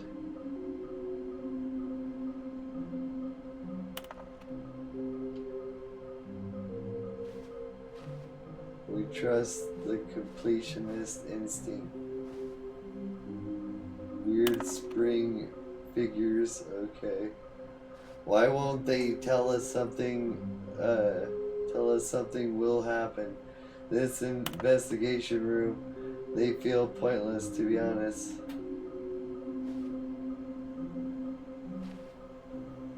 There'll be a reward finding them all. Lies. Who are you? 666 lol. There will be cleaning of this wall required. I want them so much. I want to go home. Stop kidding yourself. Oh damn. My broom closet! Damn it. Coming to a staircase, Stanley walked upstairs to his boss's office. Alright, gotta check the bathroom.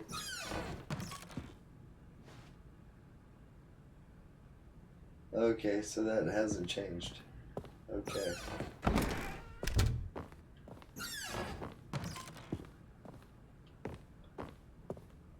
Business strategy.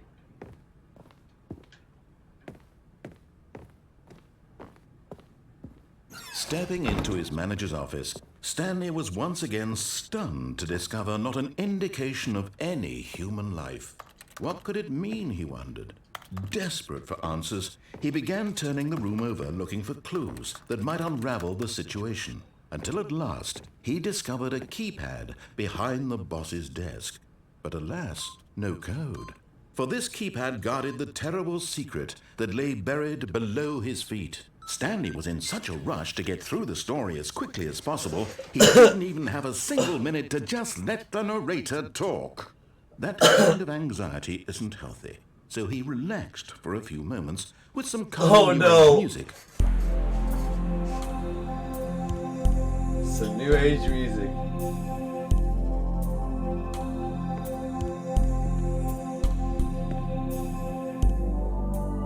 Feeling soothed and rejuvenated, Stanley calmly walked forward into the opened passageway.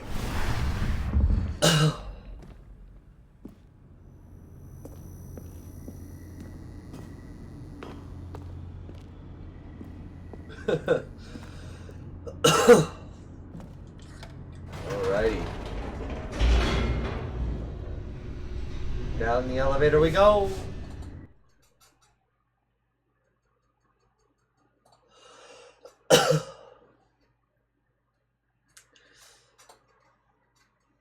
I gotta say, they actually put a decent amount of work into this. This has actually been quite fun.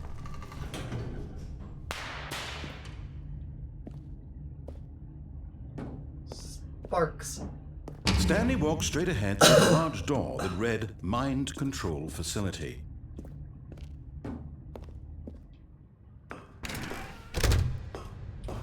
Okie dokie, time to turn the lights on. The lights rose on an enormous room packed with television screens. What horrible secret did this place hold? Stanley thought to himself. Did he have the strength to find out? Well, I have no choice but to find out. I had to leave my poor bucket behind because of you. Now the monitors jumped to life, their true nature revealed. Each bore the number of an employee in the building, Stanley's co-workers.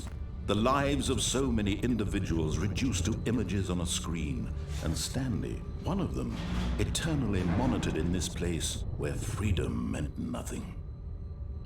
Right there, 427. Yep, that's my office.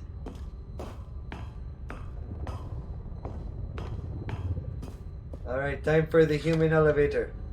This mind control facility, it was too horrible to believe. It couldn't be true.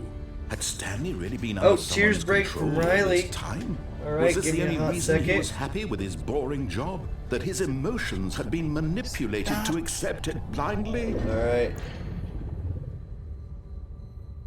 Cheers.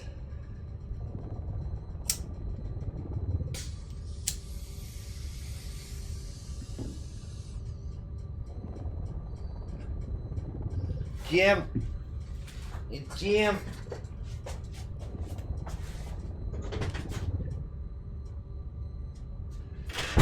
Alrighty. Got that cheers break done for you. Alright. I hope everybody's enjoying the stream so far. So, yeah, here we go. Alright. No. He refused to believe it. He couldn't accept it. His own life in someone else's control? Never. It was unthinkable. No, never. Wasn't it? Was it even possible? Had he truly spent his entire life utterly blind to the world? But here was the proof. The heart of the operation. Controls labeled with emotions. Happy or sad or content. Walking, eating, working. All of it monitored and commanded from this very place. And as the cold reality of his past began to sink in, Stanley decided that this machinery would never again exert its terrible power over another human life. For he would dismantle the controls once and for all.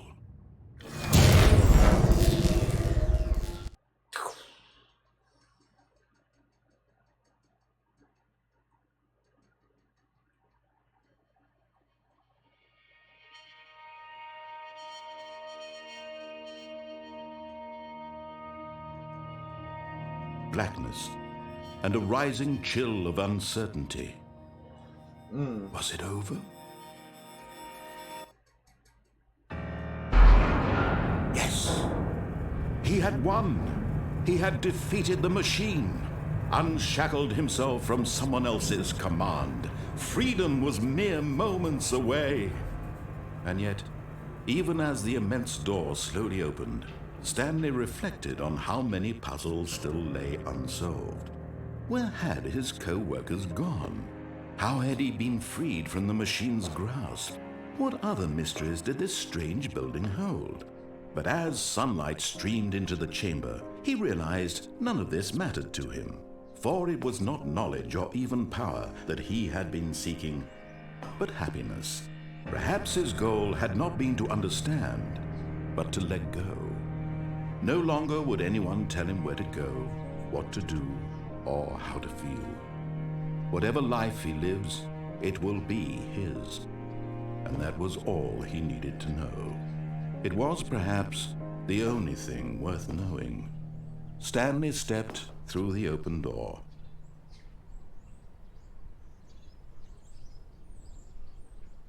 Stanley felt the cool breeze upon his skin, the feeling of liberation, the immense possibility of the new path before him. This was exactly the way, right now, that things were meant to happen. And Stanley was happy.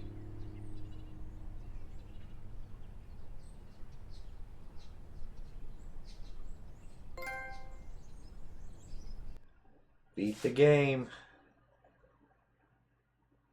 Was the trophy.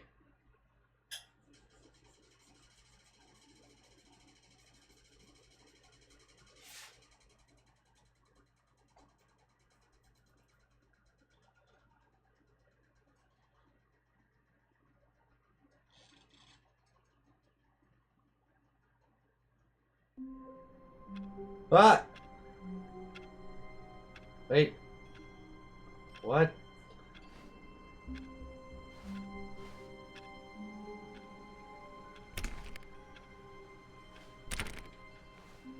Even now, Stanley's office was a distant memory.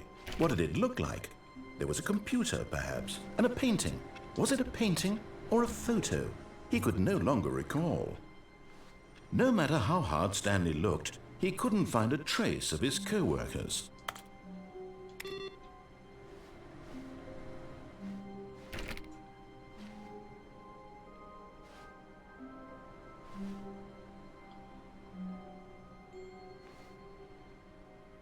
Okay. Oh, whoa. Figure Finders Committee. Meeting today in meeting room. That's new. Okay.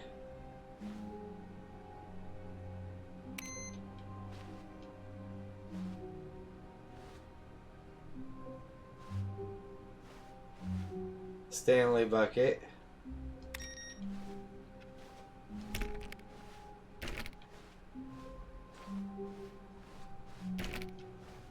Stanley clicked on literally every single door in the office because he doesn't pick up well on cues from his environment.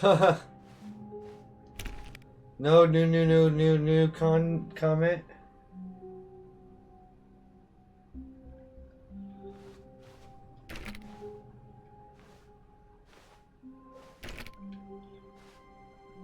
When Stanley came to a set of 2 open doors, he entered the door on his left. Okay.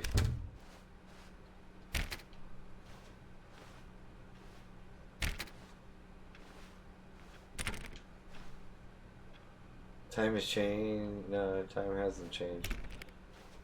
Says it changed last time.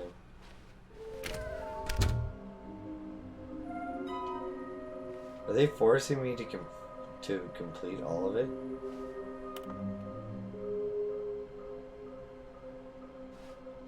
Interesting. A broom closet. Coming to a staircase, Stanley walked upstairs to his boss's office.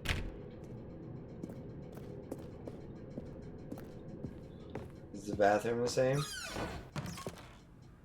Yep. Bathroom is the same.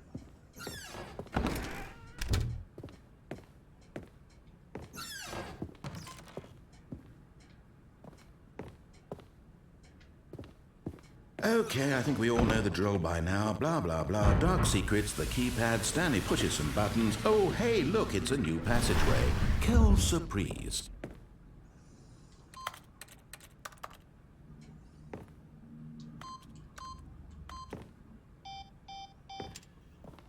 Couldn't see where the 3 was. I think I got one of them. 3, 3, 3, 3, 3, 3. Alrighty. Time to go down.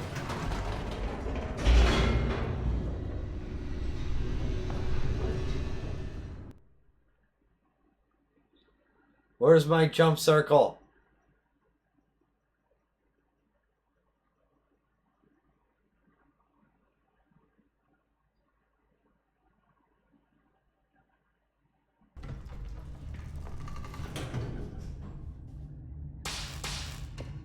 Toof, toof. Sparkle. Stanley walked straight ahead through the large door that read Mind Control Facility.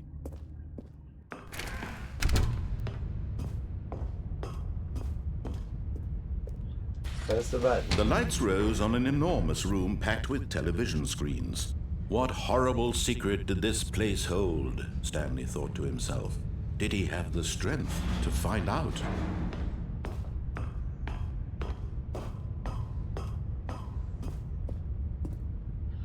No input on any of those. Now the monitors jumped to life, their true nature revealed. Each bore the number of an employee in the building, Stanley's co-workers. The lives of so many individuals reduced to images on a screen, and Stanley, one of them, eternally monitored in this place where freedom meant nothing. Nothing.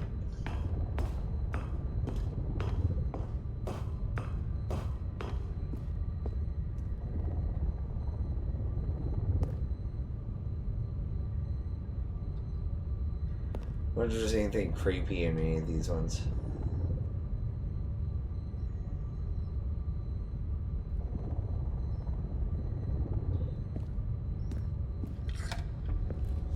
This mind control facility, it was too horrible to believe. It couldn't be true. Had Stanley really been under someone's control all this time? Was this the only reason he was happy with his boring job? That his emotions had been manipulated to accept it blindly? Oh. No. He refused to believe it. He couldn't accept it. His own life in someone else's control? Never. It was unthinkable. Wasn't it? Was it even possible? Oh. Had he truly spent his entire life utterly blind to the world? But here was the proof. The heart of the operation. Controls labeled with emotions. Happy or sad or content. Walking, eating, working. All of it monitored and commanded from this very place. And as the cold reality of his past began to sink in, Stanley decided that this machinery would never again exert its terrible power over another human life. For he would dismantle the controls once and for all.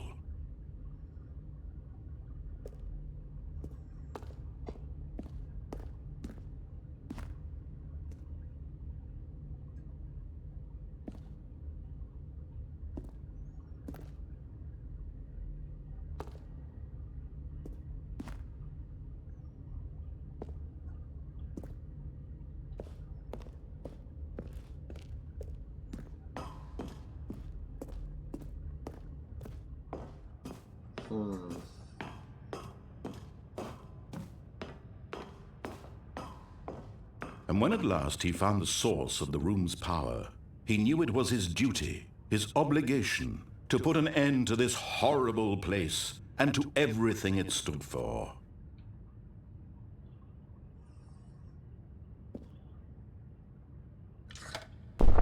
Oh, Stanley, you didn't just activate the controls, did you? Yes. After they kept you enslaved all these years, you go and you try to take control of the machine for yourself. Is that what you wanted? Control?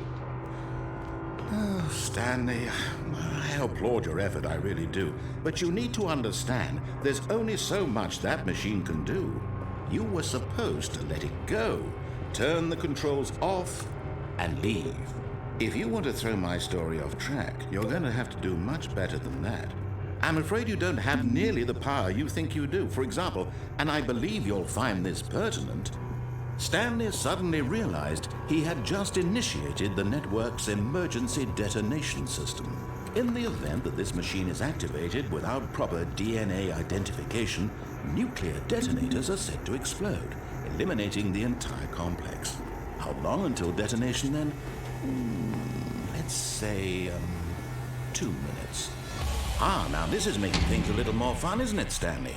It's your time to shine. You are the star. It's your story now. Shape it to your heart's desires. Oh, this is much better than what I had in mind. What a shame we have so little time left to enjoy it. Mere moments until the bomb goes off. But what precious moments each one of them is. More time to talk about you, about me, where we're going, what all this means. I barely know where to start. What's that? You'd like to know where your co-workers are? A moment of solace before you're obliterated. All right, I'm in a good mood. You're gonna die anyway. I'll tell you exactly what happened to them. I erased them.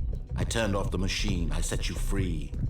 Of course, that was merely in this instance of the story. Sometimes when I tell it, I simply let you sit there in your office forever, pushing buttons endlessly and then dying alone. Other times, I let the office sink into the ground, swallowing everyone inside, or I let it burn to a crisp. I have to say this, though, this version of events has been rather amusing. Watching you try to make sense of everything and take back the control wrested away from you, it's quite rich. I almost hate to see it go. But I'm sure whatever I come up with on the next go-around will be even better. My goodness, only 34 seconds left. But I'm enjoying this so much. You know what? To hell with it. I'm going to put some extra time on the clock. Why not? These are precious additional seconds, Stanley. Time doesn't grow on trees. Oh, shit. Oh, dear me. What's the matter, Stanley? Is it that you have no idea where you're going or what you're supposed to be doing right now? Or did you just assume when you saw that timer that something in this room was capable of turning it off? I mean, look at you. Running from button to button, screen to screen, clicking on every little thing in this room. These numbered buttons, no, these colored ones. Or maybe this big red button, or this door. Everything, anything, something here will save me. Why would you think that, Stanley? That this video game can be beaten? Won? Solved? Do you have any idea what your purpose in this place is? But you really believe there's an answer? How many times will you replay this bit, looking desperately for a solution? 10? 100? 1,000? I look forward to finding out and to watching the bomb go off each time you fail. Just you and me and the retching explosion of fire and metal over and over and over for all of eternity. And Stanley died again. And Stanley died again. And Stanley died again. Take a look at the clock, Stanley. That's 30 seconds you have left to struggle. 30 seconds until a big boom and then nothing. No ending here, just you being blown to pieces. Will you cling desperately to your frail life, or will you let it go peacefully? Another choice. Make it count, or don't. It's all the same to me, all a part of the joke. And believe me, I will be laughing at every second of your inevitable life from the moment we fade in until the moment I say, happily ever after. Well, damn. There we go.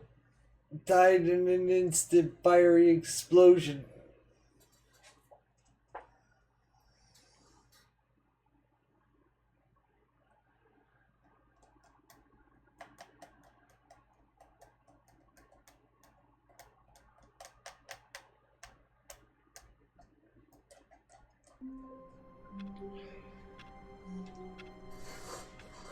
Oh God. Again?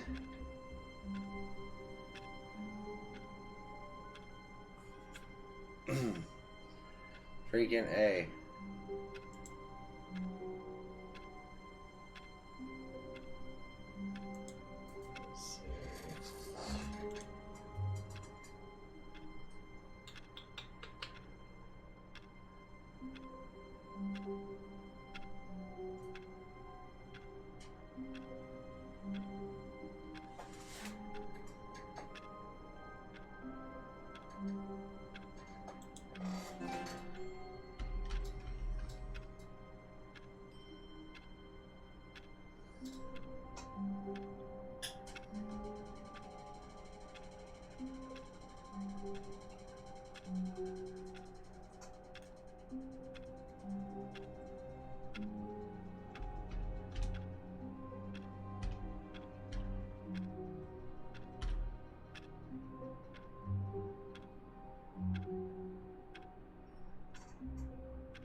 Alright. Hey. Alright, hey. Well, thank you guys so much. I have gotten a call for dinner and stuff like that. I am going to go ahead and end it here. We'll hit you guys up here in a little while. Probably tomorrow for a collab stream with King Ducky 13. Thank you guys all for coming by. Thank you, Twitchy Man 64 for your support and your follow, and thank you all for sitting here and hanging out with me. You're all absolutely amazing. And we're going to be rating Nightmare Fart, which is playing The Witcher 3, The Wild Hunt. Thank you guys, and we'll see you later. Bye.